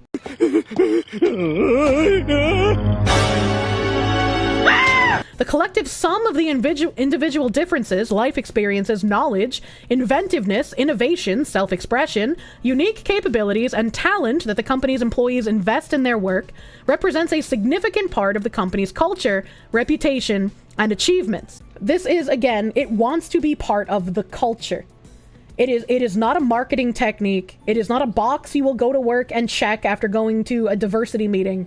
You will embody this. It will become a part of your life.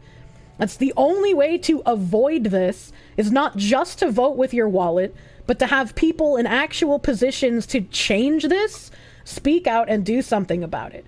We need the help of people who are on the inside in the industry. We need the help of people with large platforms and reach to get more people upset about this, to reach the shareholders. Man, I just wanted to play video games, right? Enthusiast Gaming Holdings sustainability continued. Journey to governance best practices and supporting our communities. During the 9 months ending September 30th, 2023, numerous new social governance and IT policies were launched in addition to existing policies, including a diversity policy, parental leave policy, and a new vacation and leave policy and referral policy, with the aim to provide an equitable and harmonious work environment for staff. As part of designing improved corporate governance practices throughout the organization, the company is currently in process of establishing a new ERP system. I doubt that means erotic roleplay, but I don't know what that means in corpo speak. To ensure the continued support of business needs and strategic objectives, as well as further enhance the control environment, increase operational efficiencies, and maintain a high quality of its reporting capabilities as businesses continue to grow. In 2023, the company set up the following 4 employee resource groups, ERG, spearheaded by the staff. Prism, which recognizes the LGBTQIA+ community. Tetris, which is for the people of color. Joysticks, employee mental health awareness group. And Raise Your Game for the Women's Affinity ERG. Numerous engaging events and meaningful discussions took place in year-to-date 2023, such as the YRG Women's Mentorship Program, virtual happy hour gatherings, enlightening panel discussions for female gamers, Orange Shirt Day for the National Day of Truth. I don't know what that is. What is the National Day of Truth? The National Day for Truth and Reconciliation, originally and still colloquially known as Orange Shirt Day, is a Canadian holiday to recognize the legacy of the Canadian Indian residential school system. Fucking what?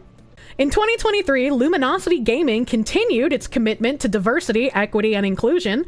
Luminosity Gaming rosters 3 competitive women's teams: Luminosity Gaming Red and Luminosity Gaming Green, who compete in Apex Legends, and the women's Carball team, which competes in Rocket League. I do like how they call it Carball, though. Luminosity Gaming is also home to 2 of the top women Battle Royale players, Vanessa and Ken's Rosie, who compete in Fortnite and Call of Duty Warzone, respectively. Additionally, the company's partnership with the global gaming community presents us with the unique opportunity to engage with gamers across all races, creed, and color, protecting our environment. Enthusiast Gaming cares about the carbon footprint produced every day by our staff and customers. And customers, by the way. Once again, you are part of this culture. If you are buying their products, if you are using their websites, you are part of the culture. You are the mind that they wish to change. The company provides a hybrid working environment, encouraging virtual meetings with internal and external stakeholders, which greatly reduces travel and the use of utilities, plastics, and paper, and thereby minimizes our carbon footprint. For our PCG events, we provide both in-person and virtual channels for participants to join our events in order to reduce emissions from attendee travel by opening the event to remote participation. We also support the Games Forest Club, a non-profit organization which aims to guide the games industry toward a climate-positive future by 2030 with less environment impact through donations for every PCG PGC ticket we sell. These donations go towards preserving a section of forests in Peru to help offset our event-related carbon footprint. The fuck does Peru have to do with this? Agenda 2030! So, I'm all for having more remote possibilities and all for more work from home kind of stuff, but to actually just be like, we're doing this for the environment is a little weird. And then they have significant announcements year to date. The company announced a partnership with Mondelez International Sour Patch Kids to launch the Sour Patch Kids Fruit Fight Tournament, which will be hosted on NFL TNG's channels. There's that fucking NFL thing again. The tournament is a collaboration among Enthusiast Gaming, Sour Patch Kids, and media agency Spark Foundry to amplify the Sour Patch Kids Fruit Fight campaign. Not even my Sour Patch Kids are safe anymore! I'm gonna need a new sour gummy candy that's not all about that DEI, dude, because fuck, I like Sour Patch Kids. Now I'm upset! Now I'm upset! They took my Campbell soup, and now they're taking my Sour Patch Kids! January 24th, 23, a company announced it signed a new media sponsorship with Campbell Company of Canada for Campbell's Chunky Soup to be the presenting sponsor for NFL TNG's Chunky Soup Showdown. Company announced its most recent event, January 31st. PGC London drew record attendees. The show marked a 37th installment over 10 years of PGC events across the globe. The company announced that its browser-based first-person shooter game, EVIO, continues to attract industry accolades as a preeminent Web3 gaming offering. On February 7th, the company announced that it renewed its partnership with Xbox as a media sponsor for the upcoming NFL TNG All-Star Game. February 22nd, company announced that it has been ranked the #1 gaming property for unique visitor traffic in the United States. Based on the latest digital media rankings from ComScore, a leading independent media measurement firm, ComScore Media Matrix. And we're gonna go over the ComScore Media Matrix as well, because like I asked you guys at the beginning of this hours ago, who here has heard of Enthusiast Gaming? Fucking no one has. They are claiming that they have more unique user interactions than even Twitch. I'm like, I get that they own like esports teams and shit, but like I don't believe that, man. March 1st, the company announced that Nick Brien has been appointed as CEO to lead its global operations. Nick Brien will be based in Los Angeles, and most recently, Nick was the CEO of Amobi, one of the world's leading ad tech companies. Adrian Montgomery, who had served as CEO of Enthusiast Gaming since 2019, will move to chair the board of directors as part of a previously announced transition plan. May 1st, company announced an update to its senior management team. Changes to the senior management include Tara Fournier joining Enthusiast Gaming as Chief People Officer. What does that even mean? Amanda Rubin being promoted as Executive Vice President, Brand Solutions. Matt Goodman being promoted as EVP, Strategic Partnerships. And Scotty Tidwell being promoted as EVP, Content and Creators. There's more here. May 4th, a company announced that the listing qualifications department of the NASDAQ approved by the company's request for a 180-day extension to regain compliance with NASDAQ's minimum bid price requirement. In connection with the 180-day extension, the company's transferred the listing of common shares from the NASDAQ Global Market to the NASDAQ Capital Market. June 21st, the company announced that PGC Seattle, which occurred May 16th to 17th, 2023, drew attendees from 40 different countries. The company will be hosting its first ever event in Dubai at the Game Expo Summit in June, and its second annual PGC Toronto event in July. July 10th, 2023, company announced that it has increased its position as the #1 gaming property in the United States, reaching a new record of 56 million unique visitors based on the latest digital media rations from ComScore. The results represent a 28% year-over-year growth in unique visitor traffic to Enthusiast Gaming digital media property of gaming communities, content, and creators. ComScore Media Metrics multi-platform total audience May 2023 in the US. The company also climbed to number 72 on ComScore's comprehensive ranking of the top 100 properties in the United States across all digital media categories. And this seems really fishy to me. Let's see it. This seems really weird to me. I don't know how they got 56 million unique visitors. I mean, maybe because they're adding together all of their different communities, content, and creators. So any streamers that work with them, maybe they're counting those streamers' views as unique to them. But it really feels like they're artificially inflating their unique visitor count in order to like scam investors here. Like that I don't know. It feels really fishy, even to my like non-business brain. July 18th, the company announced Steelcase Inc. as the official performance seeding partner of Luminosity Gaming. July 27th, the company announced that its data-driven and insight platform, U.GG, has expanded to include content and support for World of Warcraft, one of the largest massive multiplayer online role-playing games in the world. Well, I mean, this happened after they had the 56 million unique visitors. I was gonna say, if people are using the U.GG to like check World of Warcraft stats, I could maybe understand the like user bloat. Oh, I don't know. That's still weird. August 11th, the company announced that the company is undertaking a process with Greywood Investments, LLC, to identify replacement nominee directors for appointment to the company's board of directors to replace Greywood's 2 original nominees, David Goldhill and Janny Lee, each of whom has resigned from the board effective August 8th, 2023. I'd like to hear why they resigned. That's interesting to me. August 30th, the company and the NFL announced the 2nd season of the popular video gaming series NFL TNG, premiering September 12th, 2023 on NFL's TNG Twitch, YouTube, and X channels. The weekly live show will launch with a special Play Day episode hosted by Grammy Award-nominated rapper Quavo on September 5th, 2023, live from the Mercedes-Benz Stadium, home of the Atlanta Falcons. Can I ask, who is watching NFL tournaments between streamers and rappers and NFL players hosted live at football stadiums? Couldn't they all just play from their homes as well? Like, if you really wanted these streamers and football players and rappers to all play together, couldn't they just get on their PC from home? Like, even if you wanted to like expense them a PC, it would still cost less money to send them a gaming PC to use than to fly all of them out to a stadium and then give them PCs to use there. I was like, maybe I'm retarded. I don't know, man. September 5th, the company announced that Bill Karamouzis has tenured his resignation as president to pursue other professional endeavors, effective immediately. He will continue to serve the company as an advisor. Literally haven't heard this guy's name until now. September 6th, the company and Metavision have collaborated with Netflix to launch the first ever Fortnite creative experience for the most popular manga series in history, One Piece.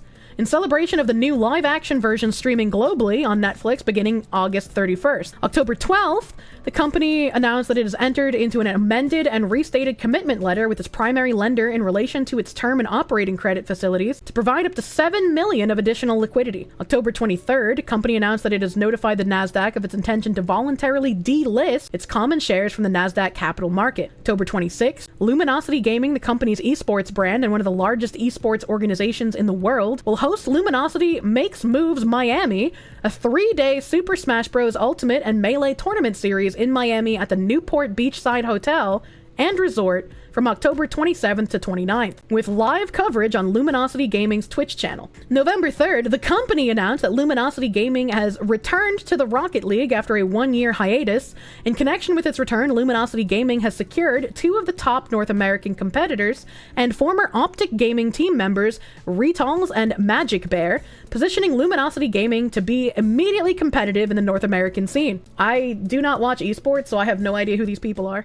And that brings us to, we just read their 2023 business and gaming. So this is after the takeover from motherfucking Greywood. I keep forgetting its name. I'm bad with names. This one is the year in business 2022. So this is before Greywood's hostile takeover. We got the Enthusiast Gaming Holdings consolidated financial statements. They're still with the Tuesday Night Gaming. They're still with Chunky. Bridge does exist at this point and is working. Campbell's is one of the people who spearheaded the Bridge initiative in general. So they still have these connections, but Greywood has not hostile takeover. And we don't have, like, if I search DEI, no message. Equity. We got financial equity, the shareholders equity. Yeah, so we got the financial equity. We don't have any sort of like DEI equity.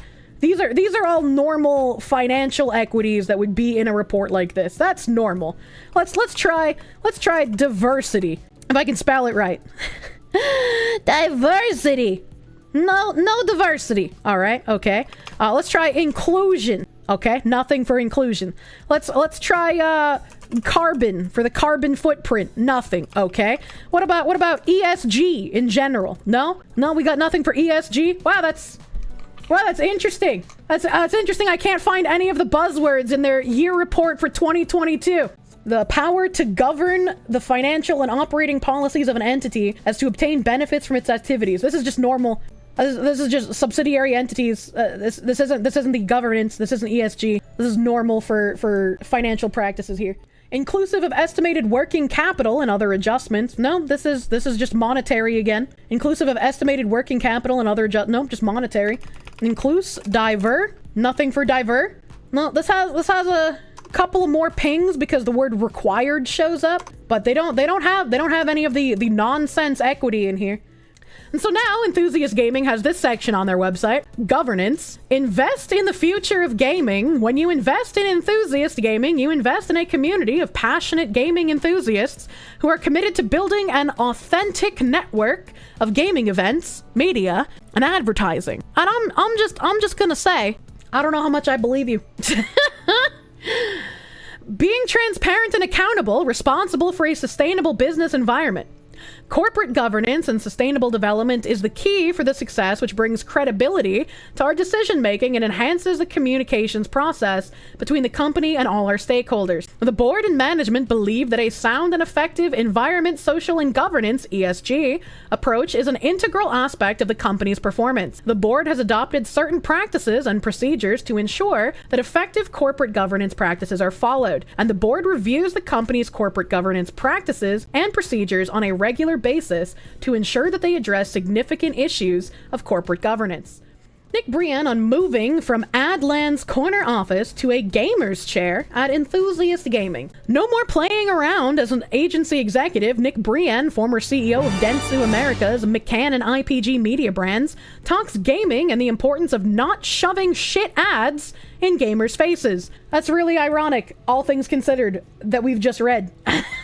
Well-known ad industry leader Nick Brien is pressing play on the next level of his career by entering the gaming industry. For more than 30 years, Brien has been blazing an illustrious path across the marketing world. He served as chief executive officer for a number of industry giants, including, but not limited to, IPG media brands, McCann World Group, and Dentsu America. Today, it was announced that he will be leaving Amobi, a software company at which he also served as CEO, to join Enthusiast Gaming. Founded in 2014, Enthusiast is a rapidly rising star in the equally ascendant gaming industry. It was recently named the #1 gaming property in the United States, based on a measurement of unique visitor traffic conducted by ComScore. I just don't believe it. A marketing consultancy firm. Roblox, Twitch, and Activision Blizzard claimed the 2nd, 3rd, and 4th spots, respectively. I really want to know how they calculate unique visitors. Because, like, how does Enthusiast have more unique visitor traffic than Twitch, than Blizzard, than Roblox, the grooming game? The gaming industry has mushroomed in recent years, drawing an influx of brands seeking to engage with a younger audience. A 2022 report published by the Entertainment Software Association pegged the number of gamers in the US at 227 million in 2021. That's more than the 68% of the current population. Popularity of video games in the US dwindled in 2022 as pandemic restrictions eased, but it now appears to be climbing again. In other words, now is a very good time for brands to invest in game-based marketing efforts. Brien seems to have gotten the message. We recently caught up with Brien to learn more about his decision to join Enthusiast Gaming. My old firm, Dentsu, has set up a global gaming committee. These are direct words from Brien now. 700 people around the world. So I think the agency sector is catching up swiftly. A lot of that is because gaming is intrinsically linked to all things Web3 or metaverse as well. So there's an opportunity to demonstrate the innovation that clients are looking for in order to connect with the next generation. I'm excited to be going into a sector where there is going to be more accountability for how brands and advertisers show up and collaborate in a co-creative way. Is there? Is there actually? I like how they say accountability, because the accountability is, again, the ESG nonsense kind of wording, where they're not actually trying to make good ads to sell the product. It's like that fucking Stone Toss comic. How is this going to help us sell more burgers? Because these aren't just anonymous audiences, these are communities of people. And we have first-party data, and we're going to understand more. So if we have that data, they will expect us to use it more smartly. Gamers are thinking, don't disrespect us by shoving shit ads in our face that don't work. You're not smart, you're not thoughtful, you're not creative, and you disrupt our engagement with what we're choosing to spend our time on. How do most brands and advertising in games create a really engaging, enticing, collaborative fan brand experience in the gamer's world? They haven't at all. They've just served the exact same model of pushing interruptive advertising into your experience. Yeah, no, it still hasn't changed anything. And even if he's talking about directly inserting advertising into games like what was talked about with Cyberpunk, I don't think they'd be able to do it in a way where anybody would actually care about the ads. Like they would just find a way to mod the ads out. Are they trying to shove ads into game? I mean, they've been trying for a while now, but they're not shoving actual ads, which is where the weasel wording comes in. They're shoving ideology disguised as advertisement. And that's why it has to become more than advertisement. I'm really looking forward to a world, and we're not going to be doing just that because we have our communities, the content and the games that we make. So this is really important. I'm entering into an industry that is at the forefront of innovation with massive scale, huge diversity, and a very natural fusion between fashion, music, and sports. But brands need to show up and be smart, thoughtful, creative, and relevant, or they will really disappoint people. The questioner asks, many video games offer a rich narrative for people to immerse themselves in.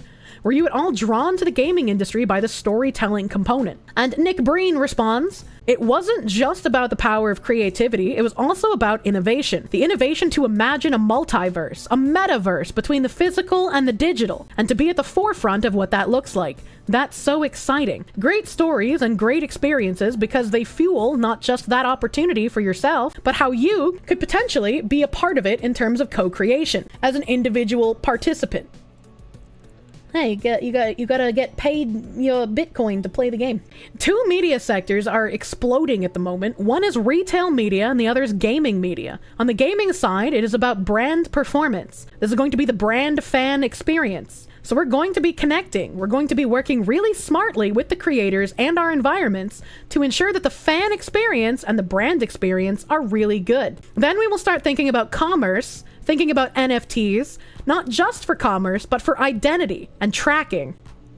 How weird. What a weird thing to say. But this line, more so than the NFTs, this line about ensuring fan experience and brand experience by working with creators just harkens back to me putting on the tinfoil in January and being like, how many content creators are quite literally being paid to push an ideology, whether knowingly or unknowingly? They're just taking these paychecks, or they're actually actively trying to be used as a tool. I don't know. That's really weird to think about. And again, it makes sense, right? Because prior to the YouTube creator and the Twitch creator and the TikTok creator boom, you had the Hollywood actors, you had the music industry, you had the talking heads on like late night TV for the talk shows.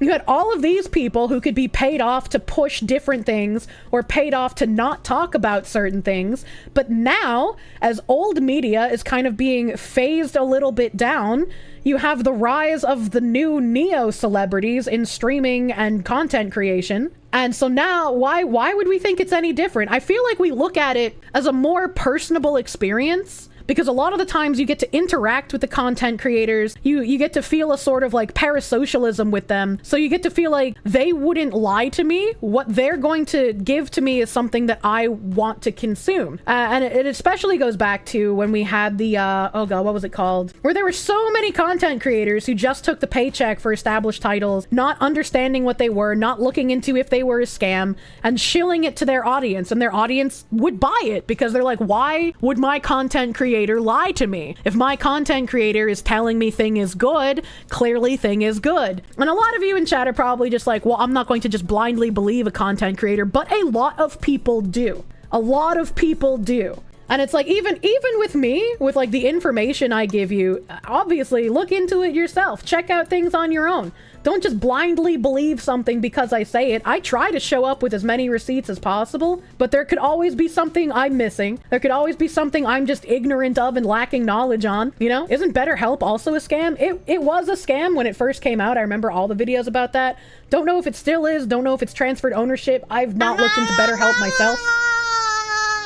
That's exactly what they want. Yeah, what they want, and what these companies, especially these companies pushing DEI and ESG, they see these content creators who have established trust with an audience, and they know that they can use these content creators either willingly or just people see a paycheck and they want to take it, right? They might not know what they're pushing to their audience. They're going to use these content creators and that established audience trust to try and make a more personable advertising campaign. They're going to try and push these products to make you feel more comfortable buying them because someone you trust in a content creator is shilling it to you.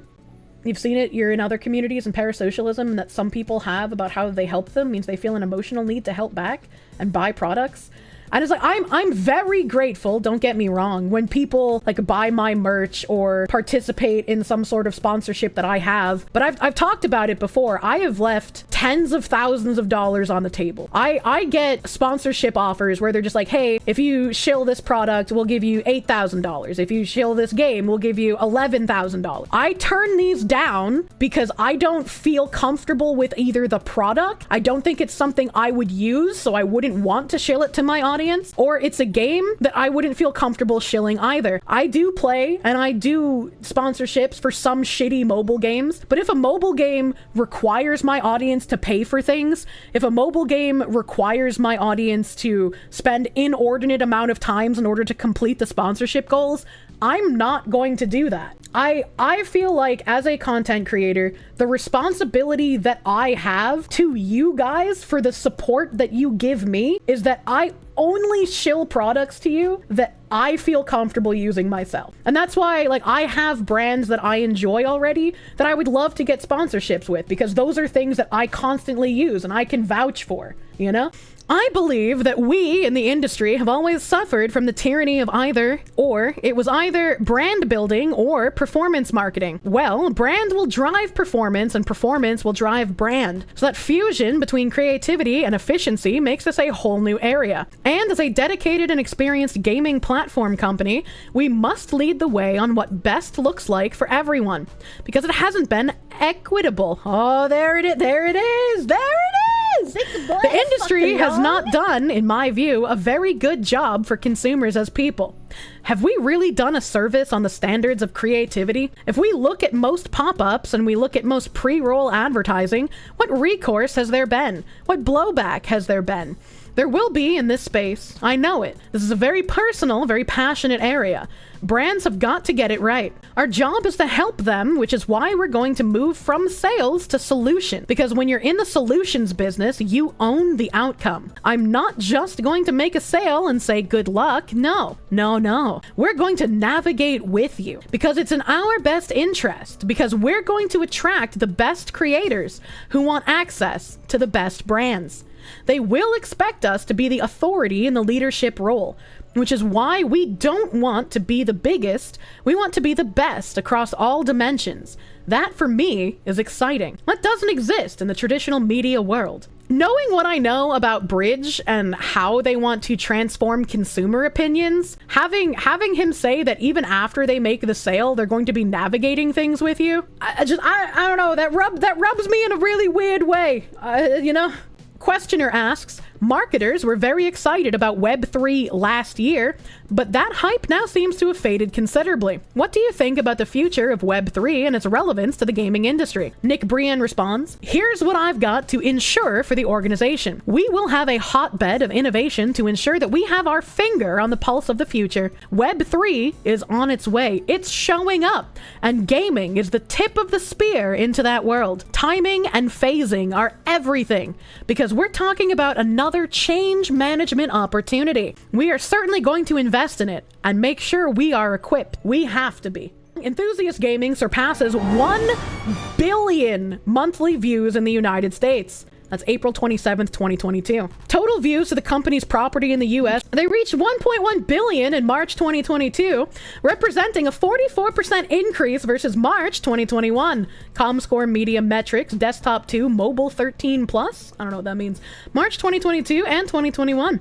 The growth aligned with the highly anticipated release of Elden Ring by Bandai Namco Entertainment, with a high volume of reviews, guides, forums, and videos delivered across the company's platform of video game fan communities. So they are adding all their shit together from all these different places. That embedding must certainly work for their videos as well. Enthusiast Gaming remains a top 100 property in the US based on unique visitors, currently ranked number 85. Based on total views, Enthusiast Gaming ranks even higher among the top 100 properties at number 39. The company joins the ranks of Twitter, Netflix, Hulu, and USA Today Network as digital media properties that are also ranked in the 30s for total views. I need like a full list of everything Enthusiast controls, because that just seems absolutely fucking absurd to me. That Enthusiast somehow gets more unique views than Twitch, than Twitter, than Netflix, than Hulu, like what?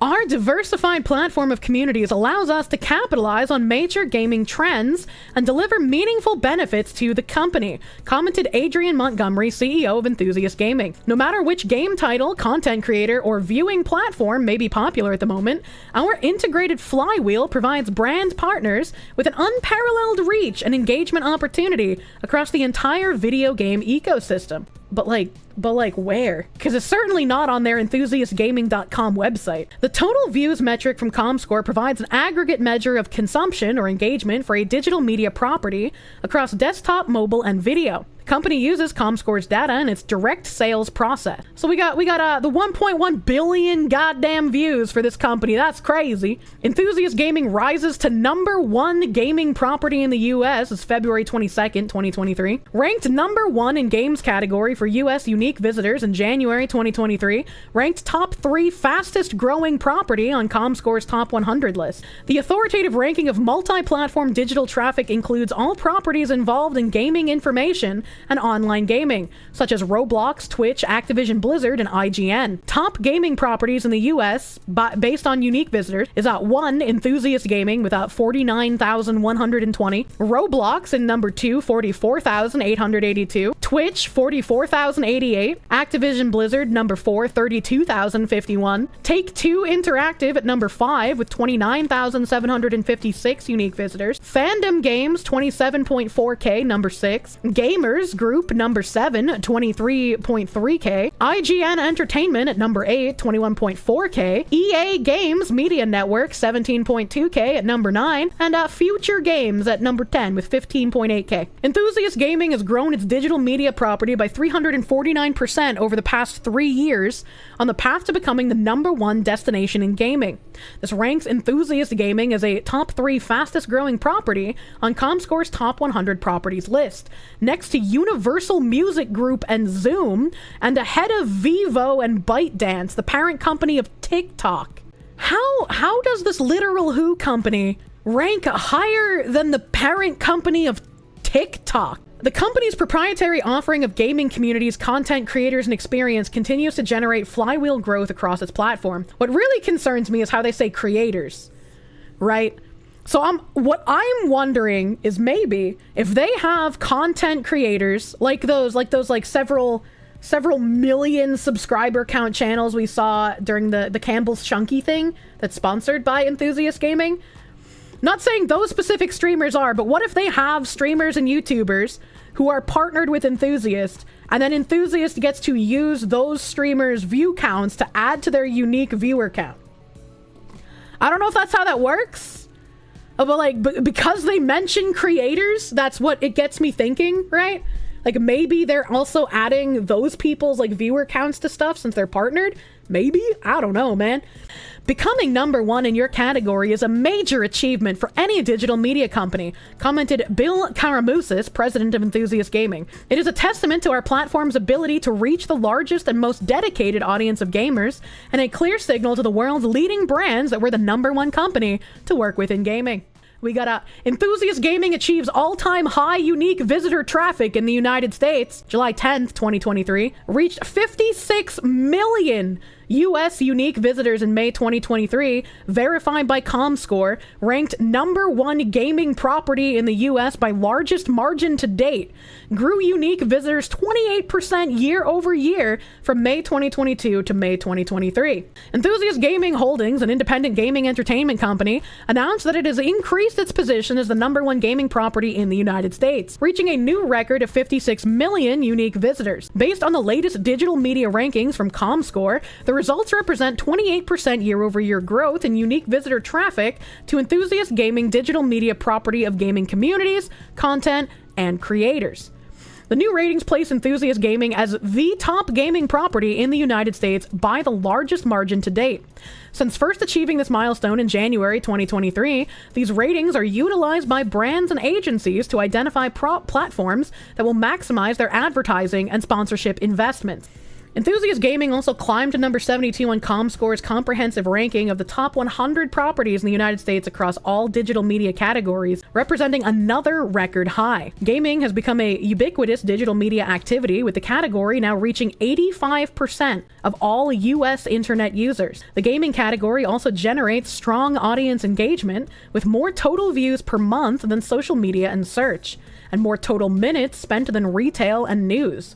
Gaming is now the #1 category for average minutes per visit, and the average gaming visitor is now spending over 16 hours per month. I'm wondering how many of that is people like me who open like a game guide and then leave it in a tab for like 2 days before we close our browser. In 2019, ComScore and its former CEO, Sergey Mata, were charged with engaging in fraudulent scheme to overstate revenue by approximately $50 million and making false and misleading statements about key performance metrics. Wow!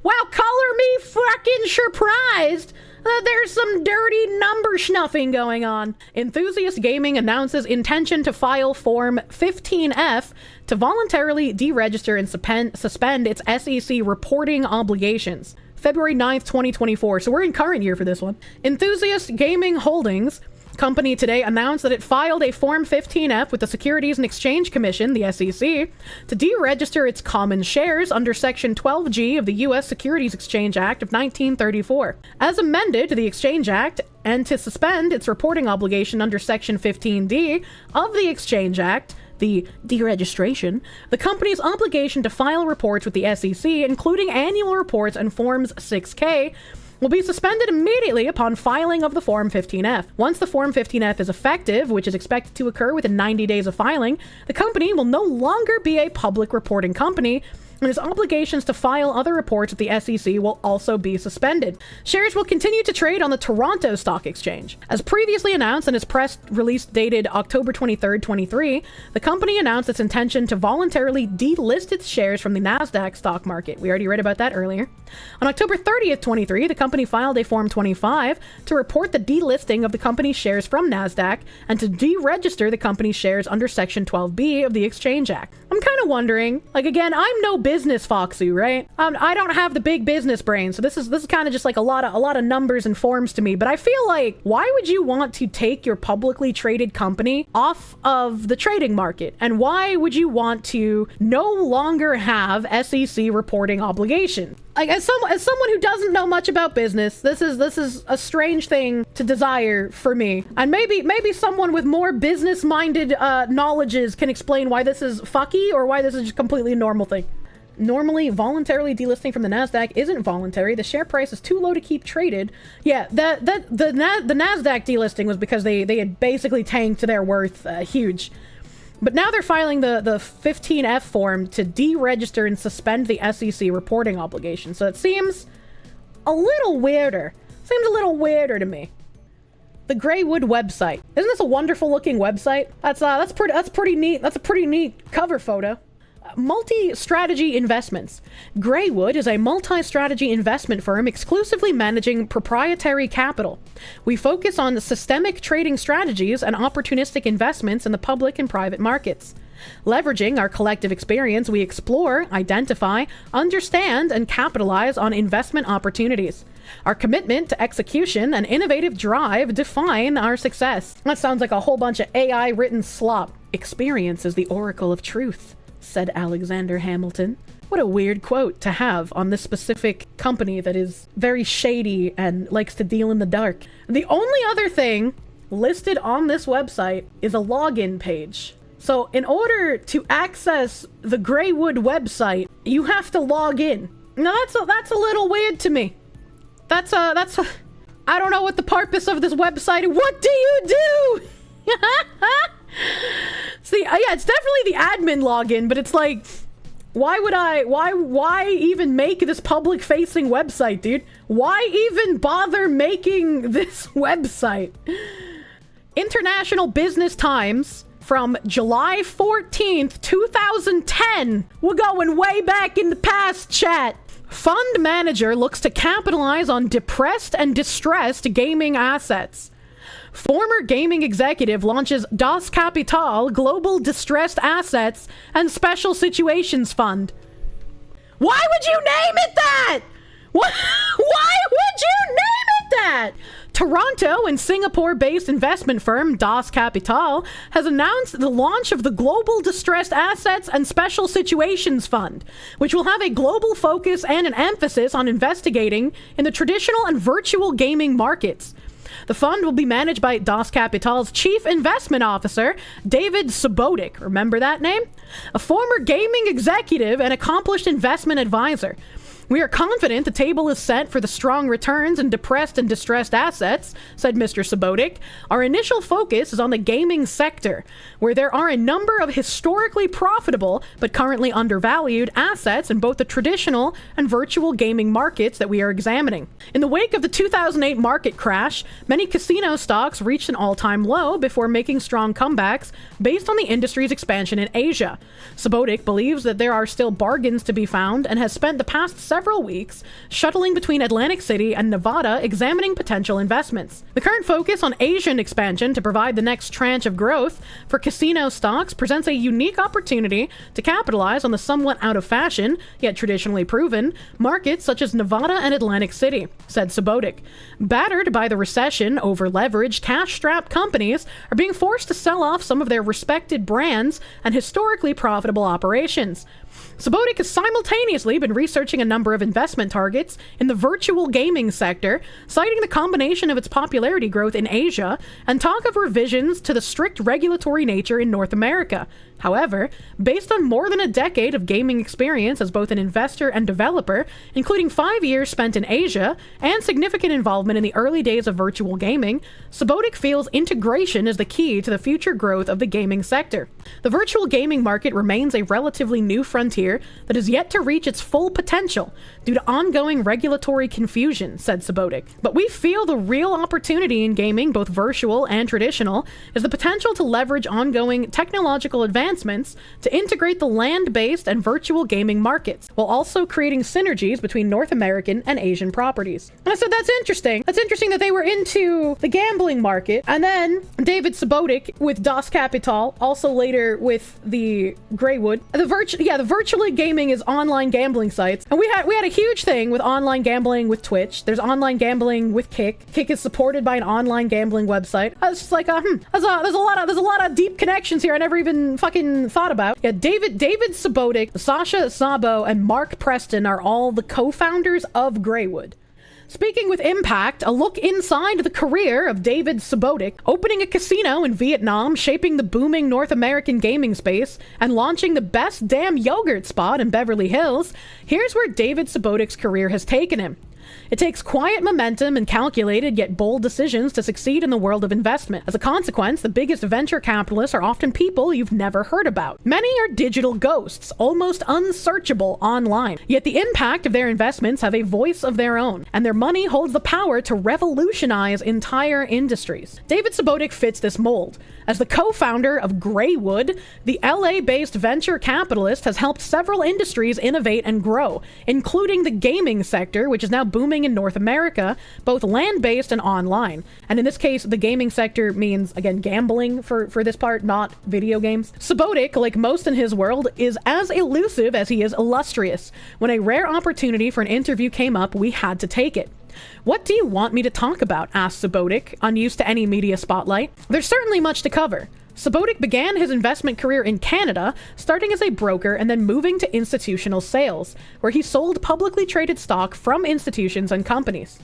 From there, something would come across his desk that would change the trajectory of his career. The firm he worked for was bringing in one of the few gaming companies going public and needed the perfect man to sell the investment. They knew I liked to gamble and play poker, he recalls, and they chose me. Hey Dave, you like gambling? Here you go. This was the early 2000s and gambling was not nearly as popular nor unregulated as it is today in North America. But in Asian markets, the appetite, both from consumers and legislators, to boost the gaming sector was there. Subotic saw an opportunity and dove headlong into the industry that would become his bread and butter. And it's not too crazy that he started in the gambling industry and then eventually ended up co-founding a company, Greywood, that was not only real estate investments but also broaching into the video gaming industry.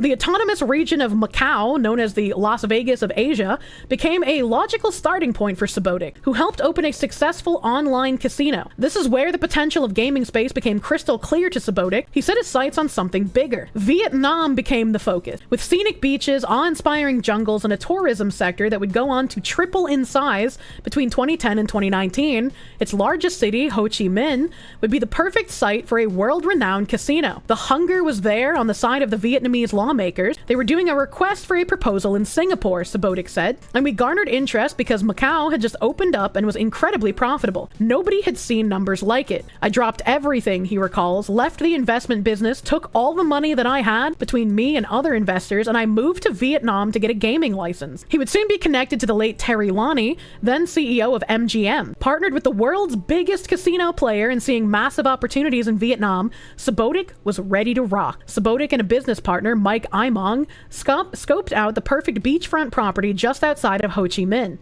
A Bloomberg article tells the story of how they wooed regulators, secured investments, the primary shareholder being the billionaire Philip Falcone, and even had to sweep the property for mines left over from the war. It took over 5 years of effort, and the $800 million casino resort finally opened in the early 2010s. To this day, he said, it's big out there. While the finishing touches on the casino were being buttoned up, Subotic started an investment fund out in Singapore. At the time, online poker was exploding in North America, and an entirely new opportunity in gaming emerged. There's someone named Falcone involved. Yes. Bruh, Falcone? Yeah, our list of gentlemen is expanding. Imagine all this was AI generated, all these people, all this lore, none of it's real. I wish that were the case, because if none of it was real, then DEI wouldn't be real. Subotic moved to Los Angeles. I'd been in Asia for 6 years, Subotic said. It was time to move on with that part of the world. Now operating out of the United States, Subotic co-founded Greywood alongside longtime business partners Sasha Sabo and Mark Preston. Greywood is focused on areas that we fully understand, he said. Any industry where our knowledge can give us a big advantage and edge. We also aim to be supportive of management and people. To take a company that does 3 to 5 million in revenue to hundreds of millions and potentially billions, you need a lot of things to work. We support founders in this while also letting them be. And I find it very interesting as well, to take like a little sidestep. Asia has a lot of gotcha mechanics in their video games. And I know that gambling has been talked about as a real problem, like in Japan, in Korea. I don't know how much of a problem it is in Singapore, but it's interesting that he went and he set up this casino in a place where, very likely, based on my knowledge of the surrounding countries, also has issues with gambling. So he went in there to like build a massive casino to make a ton of money to exploit people's addictions.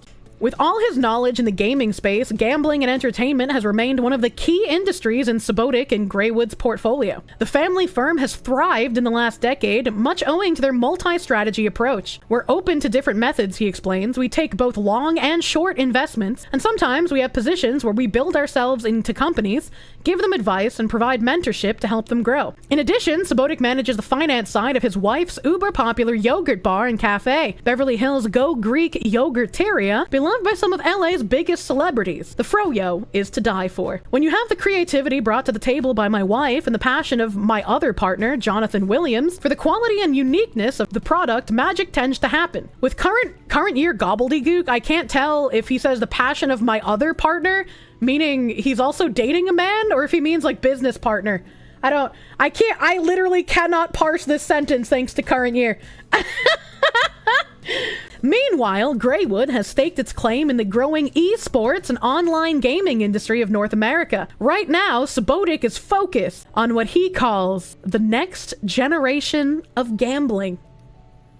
Yeah, these are definitely the people I want in my video games, dude. The rise of sports betting and the decline of slots and lottery-style gaming, the increased demand for social interactivity in online gambling, the impact of influencers on the space. These are all things on David Subotic's mind as his investments continue to push the industry forward. Part pioneer, part poker player, part industry leader, one doesn't get to look inside the world of David Subotic often. As with many venture capitalists, he often chooses to speak with massive impact rather than words. And then we have David Subotic, GameSquare Holdings, President, CEO, CFO, Secretary, Director. And tenure 10 years, Mr. David Subotic is President, Chief Executive Officer, Chief Financial Officer, Secretary, Director of Stratton Capital Corp since 2014. Subotic was the Chief Executive Officer and Chief Investment Officer of Das Kapital Ltd, a Singapore and Toronto-based hedge fund. Prior thereto, Mr. Subotic was a founding shareholder and interim Chief Executive Officer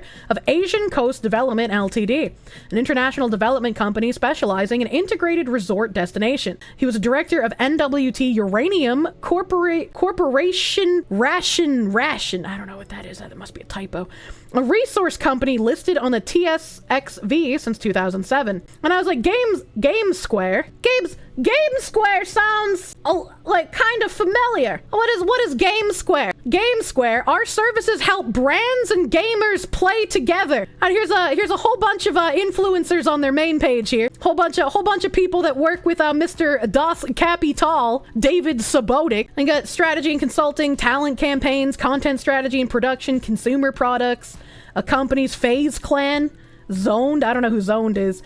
Investors own the future of sport. As big as it already is, the potential growth for esports has not yet even begun to be realized. Interesting. Do we have like information about you guys? Do we have like building a future of esports here? Gaming today is a bigger market than both of the film and American sports industries combined. Esports is one of the fastest growing markets in the world, noted by the World Economic Forum as having a larger total prize pool than the NBA, the Masters, and the Confederations Cup. The esports and gaming audience is made up of key demographics, yet remains difficult for major brands to navigate without a guide. This is our native landscape. We know it better than just about anyone, and we're happy to help make critical introductions and forge strategic partnerships that benefit all parties. In short, we exist to make it easier for global brands and esports communities to play together. Our growth is based on acquisitions of esports influencer networks, professional esports teams, and adjacent assets and entities that serve the esports, gaming sports, and entertainment industries. Interesting. We got FaZe, Code Red, GNC, Zoned, Mission Supply, Fourth Frame Studios, Stream Hatchet, Sidekick, Frankly Media. I don't recognize like half of these. What's under management? Justin Kenna, former CEO at FaZe Clan. Lou Schwartz, the president, CEO of Multicast Media, Total Movie, Chief Digital Officer at WWE. Oh, you know, Cheryl Dijah was involved with, I can't remember if it was WWE or the other wrestling people, but she had that in her portfolio. Michael Munoz, experienced finance executive, 15 years of experience. Tyler Blevins, the CIO. Tyler Ninja Blevins is one of the most recognizable gaming and entertainment personalities in the world. Oh, that's interesting. John Wilk, general counsel. John Wilk's career spans an appellate judicial clerkship, tenure as a special counsel for Phillips Nizer. Matt Aaron, CTO. Has previously held leadership roles at Scripps Networks Interactive, now Warner Brothers Discovery, AARP, and AOL. Interesting. We got the creators that are listed here, I guess. 350 plus brands, elite access, top tier teams, brand partners that they're partnered with here. It's a lot of partners. Check our rosters. They got all these people partnered with them. And all these people partnered. AOL still exists. That's what I said. We have the investors here. Corporate overview. GameSquare's mission is to revolutionize the way brands and game publishers connect with hard-to-reach Gen Z, Gen Alpha, and millennial audiences. Our next-generation media, entertainment, and technology capabilities drive compelling outcomes for creators and maximize our brand partners' return on investment. Through our purpose-built platform, we provide award-winning marketing and creative services, offer leading data and analytics solutions, and amplify awareness through FaZe Clan, one of the most prominent and influential gaming organizations in the world. With an audience reach of 1 billion digitally native consumers across our media network and roster of creators, we are reshaping the landscape of digital media and immersive entertainment. That's quite a bit. Tyler Ninja Blevins joins GameSquare as Chief Innovation Officer. A publicly traded international gaming and esports company, GameSquare, today announced gaming and pop culture phenomenon Tyler Ninja Blevins as its Chief Innovation Officer. As CIO, Blevins will tap his rich experience as an innovator in content to lead the company's efforts in pursuing emerging growth opportunities. This includes launching Ninja Labs, a GameSquare incubator, to ideate and develop first-of-its-kind concepts and products directly focused on connecting with youth culture. I want to build the next big thing in gaming, and I found that in GameSquare. Justin and the team have put together a world-class platform that will help me innovate and create engaging experiences to inspire the next generation of streamers and leave a lasting impact on the industry, said Blevins. I'm looking forward to partnering with GameSquare creators, brands, agencies, players, and most importantly fans to pursue some exciting new projects with Ninja Labs. Core to Blevins' mandate as CIO is to helm Ninja Labs, GameSquare's new innovation hub. Informed by his own experience popularizing gaming culture, Blevins will utilize Ninja Labs to curate disruptive strategies, pursue new business opportunities, and explore next-gen technologies to accelerate the industry's growth within pop culture. With the support of GameSquare's merchandising, marketing, and content creation resources, Ninja Labs will serve as an innovation pipeline for the research and development of consumer products, original IP, and more. GameSquare partners will also be able to leverage Ninja Labs for future collaborations to connect with young consumers. As this just feels like more of what we talked about earlier, where we know that they're trying to get that new generation of consumers who believe in their message and who will embody the work. Innovation and success often depend on big, bold moves. When it comes to gaming, Ninja is a reflection of that approach, said Jerry Jones, Dallas Cowboys owner and GameSquare major shareholder. That's very random. Ninja's commitment to creativity and vision for Ninja Labs will directly support new revenue opportunities for GameSquare and impact their continued rise as one of the most successful gaming and entertainment organizations in the world.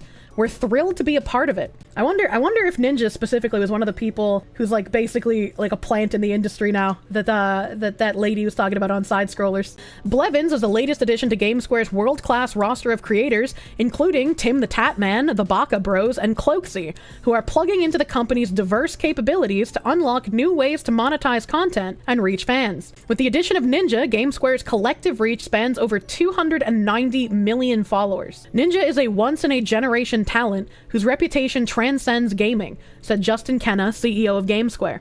As gaming continues to converge with entertainment and pop culture, his ability to innovate and connect with multi-generational audiences around the world will be crucial as we usher in the next evolution of GameSquare and look to create something truly disruptive in this place. Blevins joins GameSquare at a time of significant growth, bookended by the company's definitive merger agreement with Engine Gaming Media, a data-driven gaming media and influencer marketing platform. He'll be supported by GameSquare's international portfolio of companies, including merchandise and consumer product businesses Mission Supply, content production and creative studio Fourth Frame Studios, and creative marketing agency Zoned Gaming. Ninja will also benefit from a team of world-class investors and advisors, including Jerry Jones and Netflix's president of worldwide advertising, Jeremy Gorman. God damn. They got the normie streamers in their pockets. All right, then. I was like, maybe this is why PewDiePie quit and took the fairy tale ending. It's better than this. Fucking, who knows, dude? Who knows? This is just...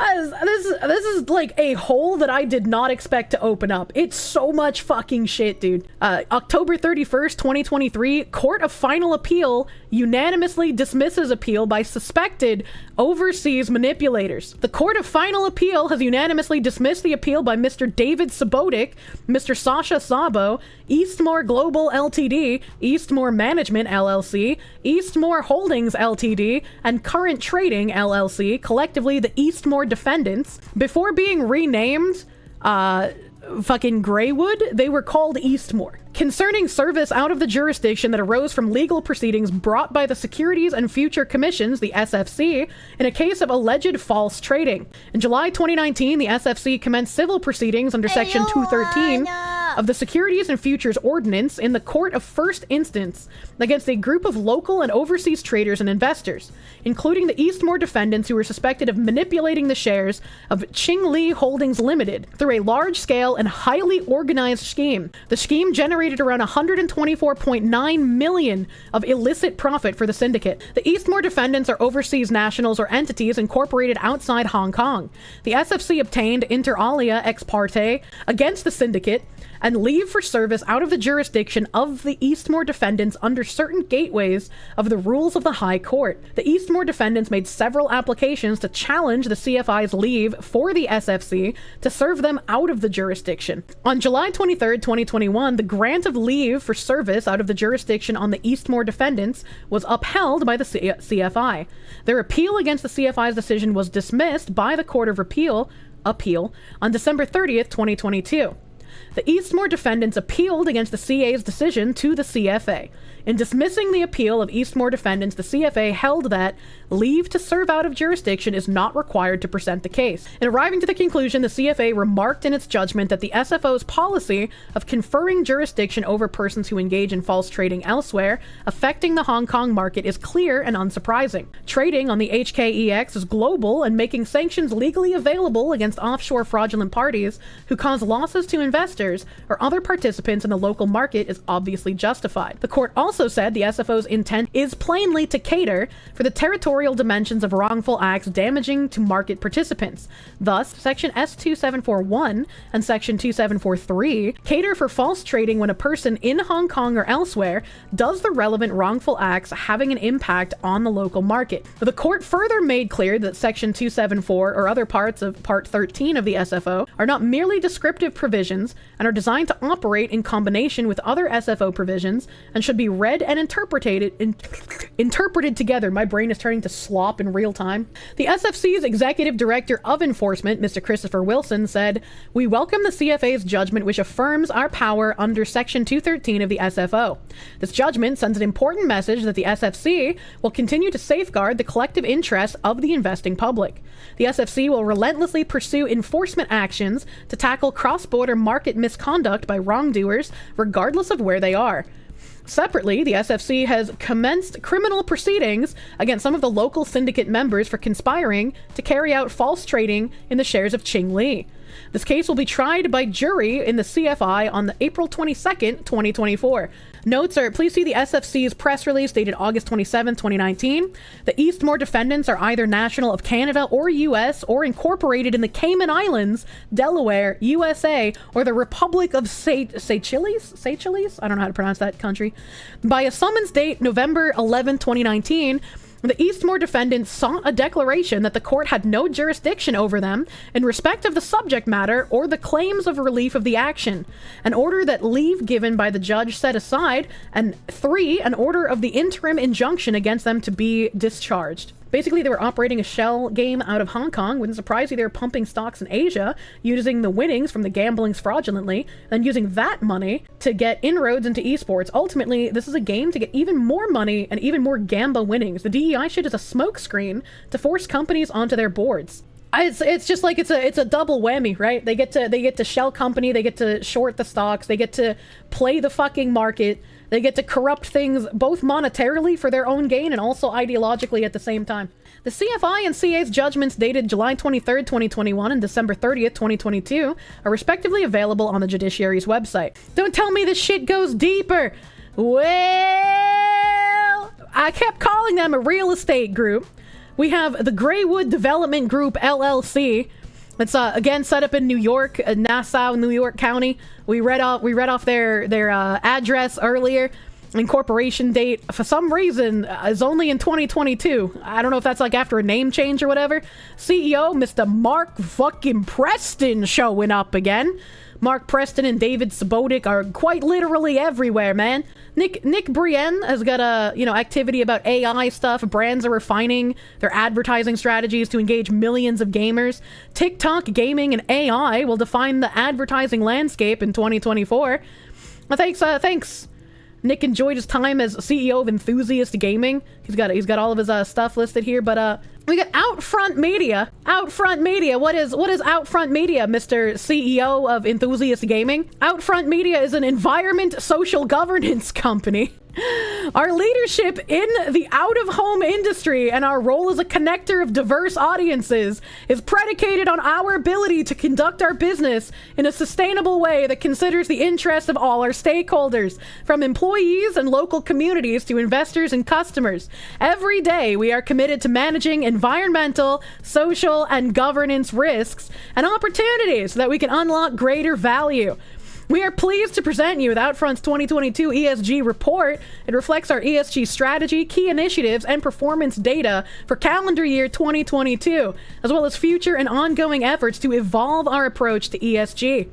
Key areas in the disclosure: business practices, how we're empowering a culture of integrity, advancing responsible advertising and promoting strong leadership, and corporate governance practices across every level of our business. People, what we're doing to create a workplace where employees feel engaged, rewarded, and empowered.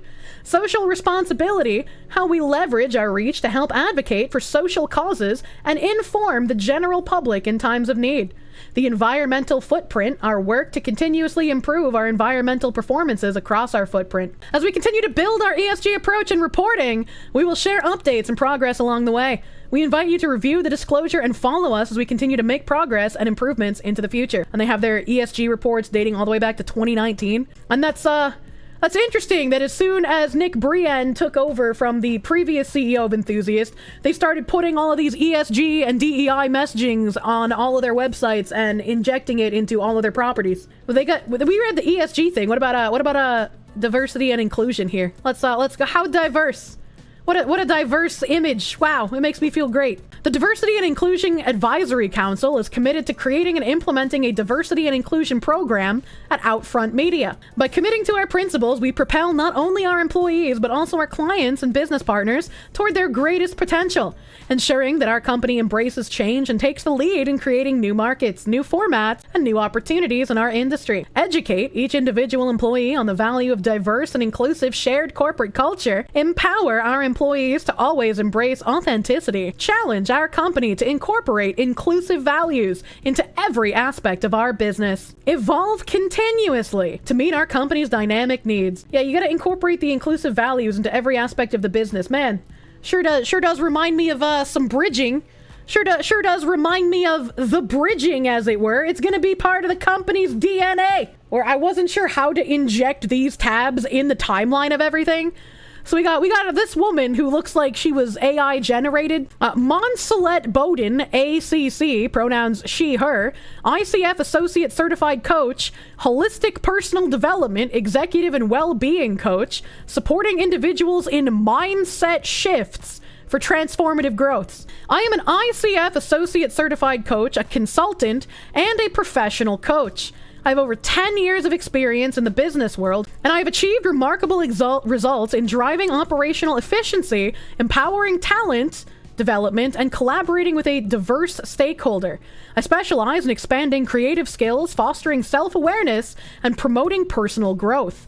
As a consultant and a coach, I work with creative professionals and businesses across various industries such as the financial sector, media, and medicine.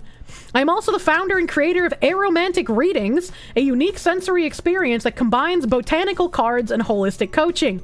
With over 15 years of immersion in the realms of wellness, beauty, and science, I have developed a distinctive expertise that enables me to craft bespoke roll-on botanicals that elevate the senses and enhance the quality of life.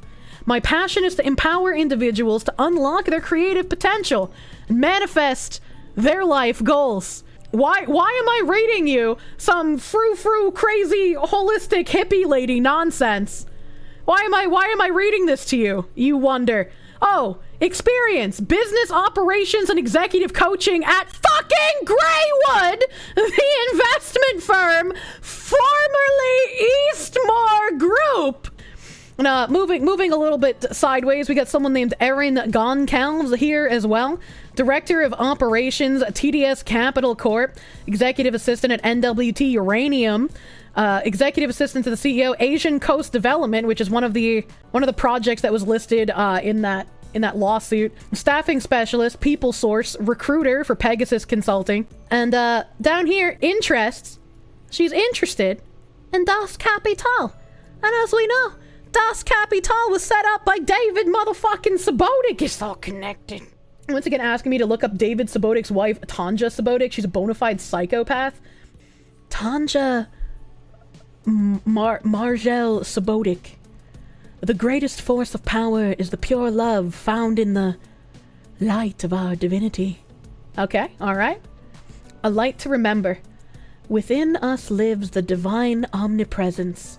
This divine omnipresence is the light of all creation. When anointed with divine light, we are graced with spirit. In union with divine spirit, we are bestowed wisdom. In the light of wisdom, we become one with divine providence. In the embrace of divine providence, we are gifted the seeds of divine inspiration. In the illumination of divine inspiration, we are creative life force energy. As creative life force energy, we continue the evolution of creation governed with love. We are one. This sounds like something that Pay Money Wubby would have contacted like a decade ago to have some crazy fucking interview with.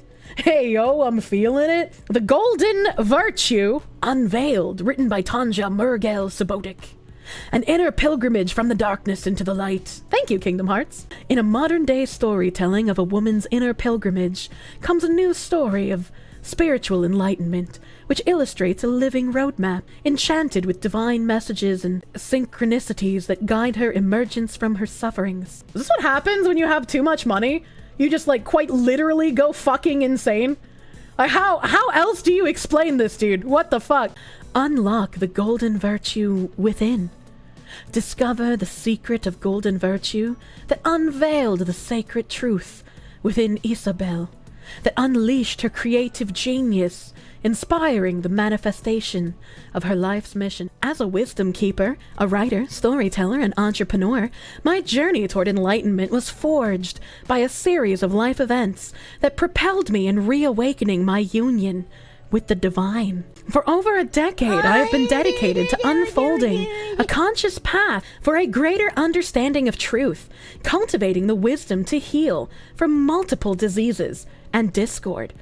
Upon the rekindling of my divinity, latent creative energies awakened an unveiling of deeply profound revelations that have inspired the writings of divine wisdom, uncovering the narratives of love, beauty, and truth. My mission and labor of love is to share the messages of the divine spirit through creative storytelling to illuminate and inspire beauty within the soul of humanity. Together may we rise into the light, united as one with love. She got the Illuminati symbol here, fucking K. The gift of breath, the language of the heart, the vessel of our body, the kingdom within us. What the fuck? This is some goop level shit. It really is. Hey, she's got 69.4k followers. All right, she got a bit of a following here. She got a podcast, LinkedIn bio. Okay, unveil sacred essence found in the light of divinity. She looks AI generated, chat. There ain't no way. This does not look like a real human being. there ain't no way. This is a lizard person. There's another docket here that I had at the New York County Supreme Court. Eastmore is an alternative investment firm with offices in New York and Los Angeles that was founded in 2012. Since its founding, Eastmore has developed several proprietary trading strategies based on data that Eastmore has collected and analyzed. The application of algorithms to that data and the refinement of both is an iterative process. The proprietary trading of securities is highly competitive, and the development of unique trading strategies is a key component of Eastmore's business model. The development of a successful trading strategy can result in significant investment gains. Remember, Eastmore is currently going to court for making like $100-something million by doing shady trading and fucking up the market in Hong Kong.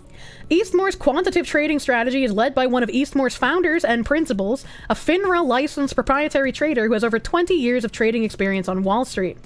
Eastmore has historically employed a number of people to research, develop, maintain, operate, and deploy a variety of its confidential and proprietary strategies for trading Eastmore's capital.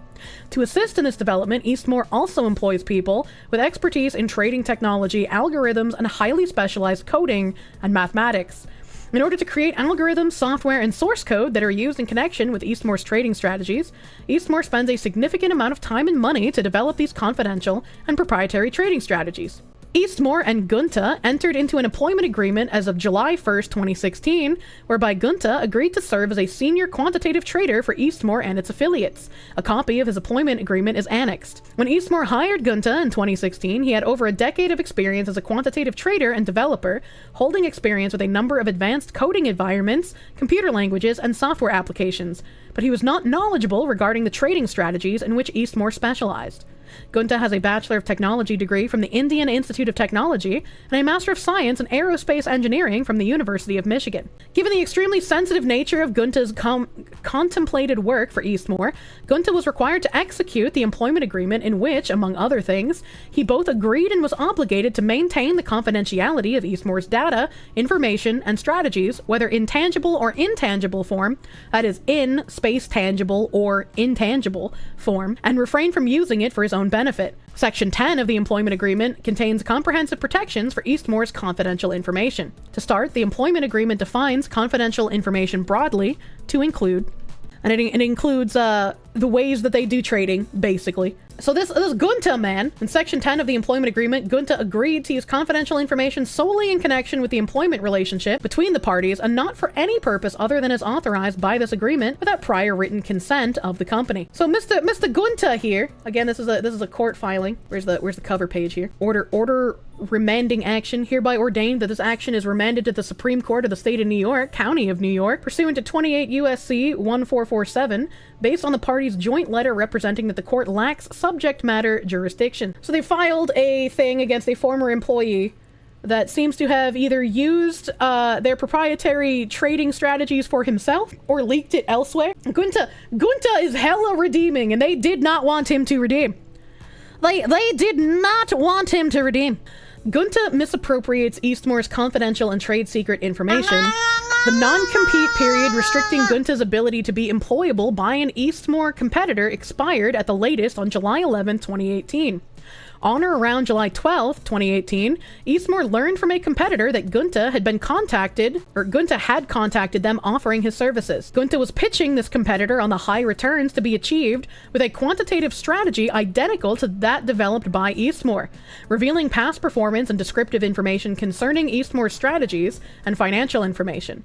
The resume, strategy approach document, and past returns that Gunta provided Eastmore's competitor made clear that he was offering to provide the very same proprietary strategy with which he had worked at Eastmore.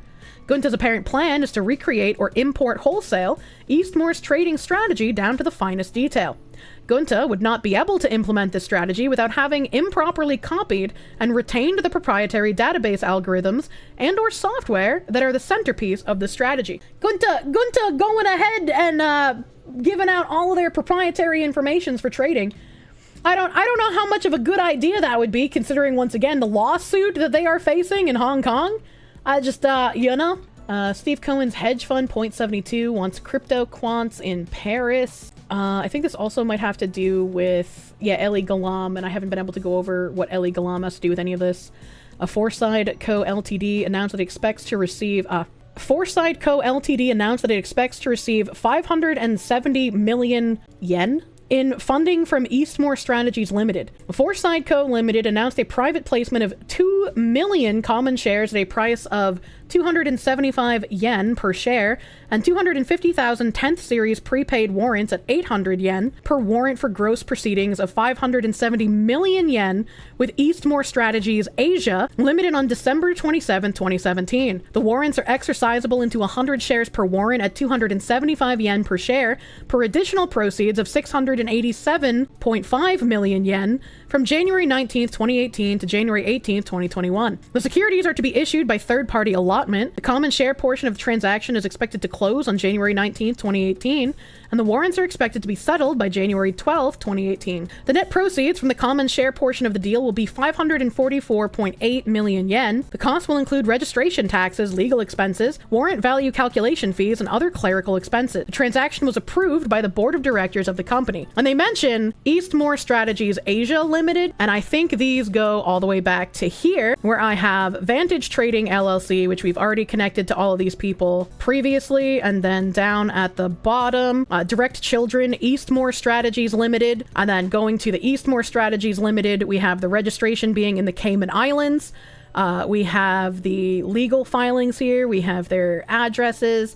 Registration is lapsed here, which is interesting because they're still using the name. The parent is again listed as Vantage Trading LLC.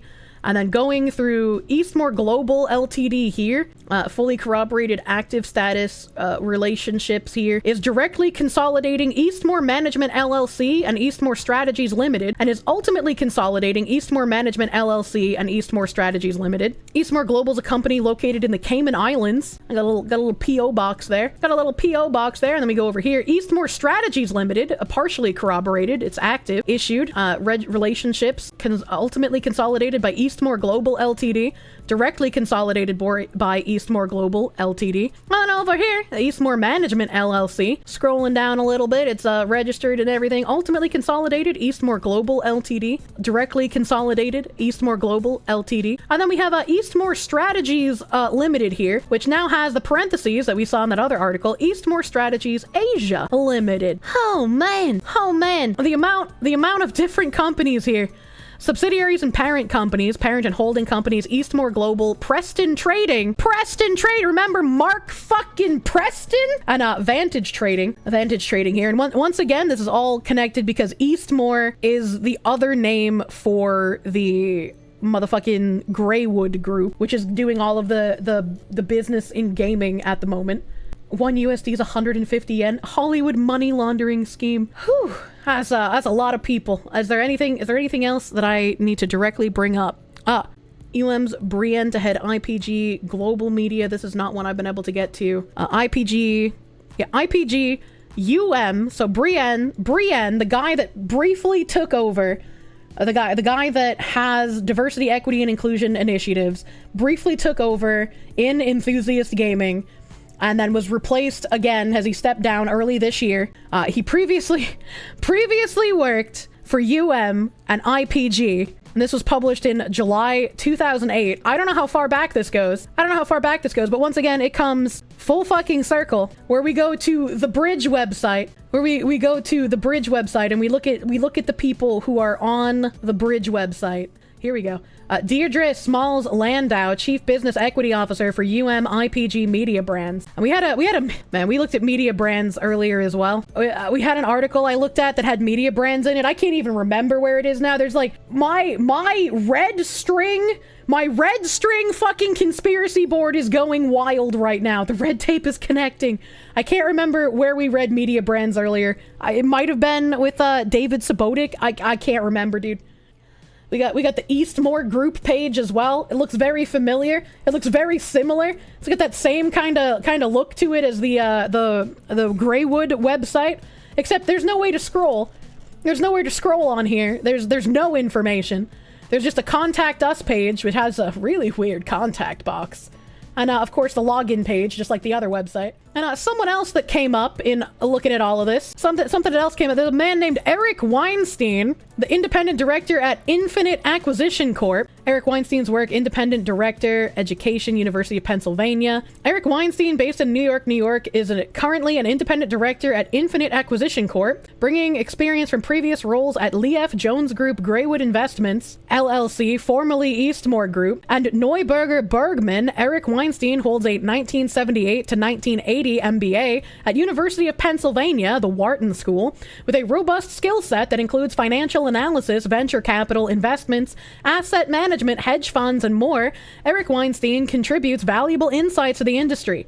Eric Weinstein has 5 emails on Rocket Reach. And I have not been able to look into anything more regarding Eric Weinstein.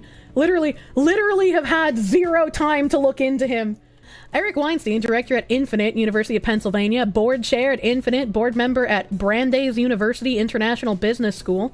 Eric hasn't posted yet. Lief, managing director, Jones Corp, managing director, Greywood Investments, from February 2018 to June 2022. Managing director, Neuberger Bergman. Did I check up Eastmore Group on LinkedIn? I have that in a tab somewhere as well. I have that, but we have more. Eastmore Group, venture capital and private equity firm focused on making alternative investments.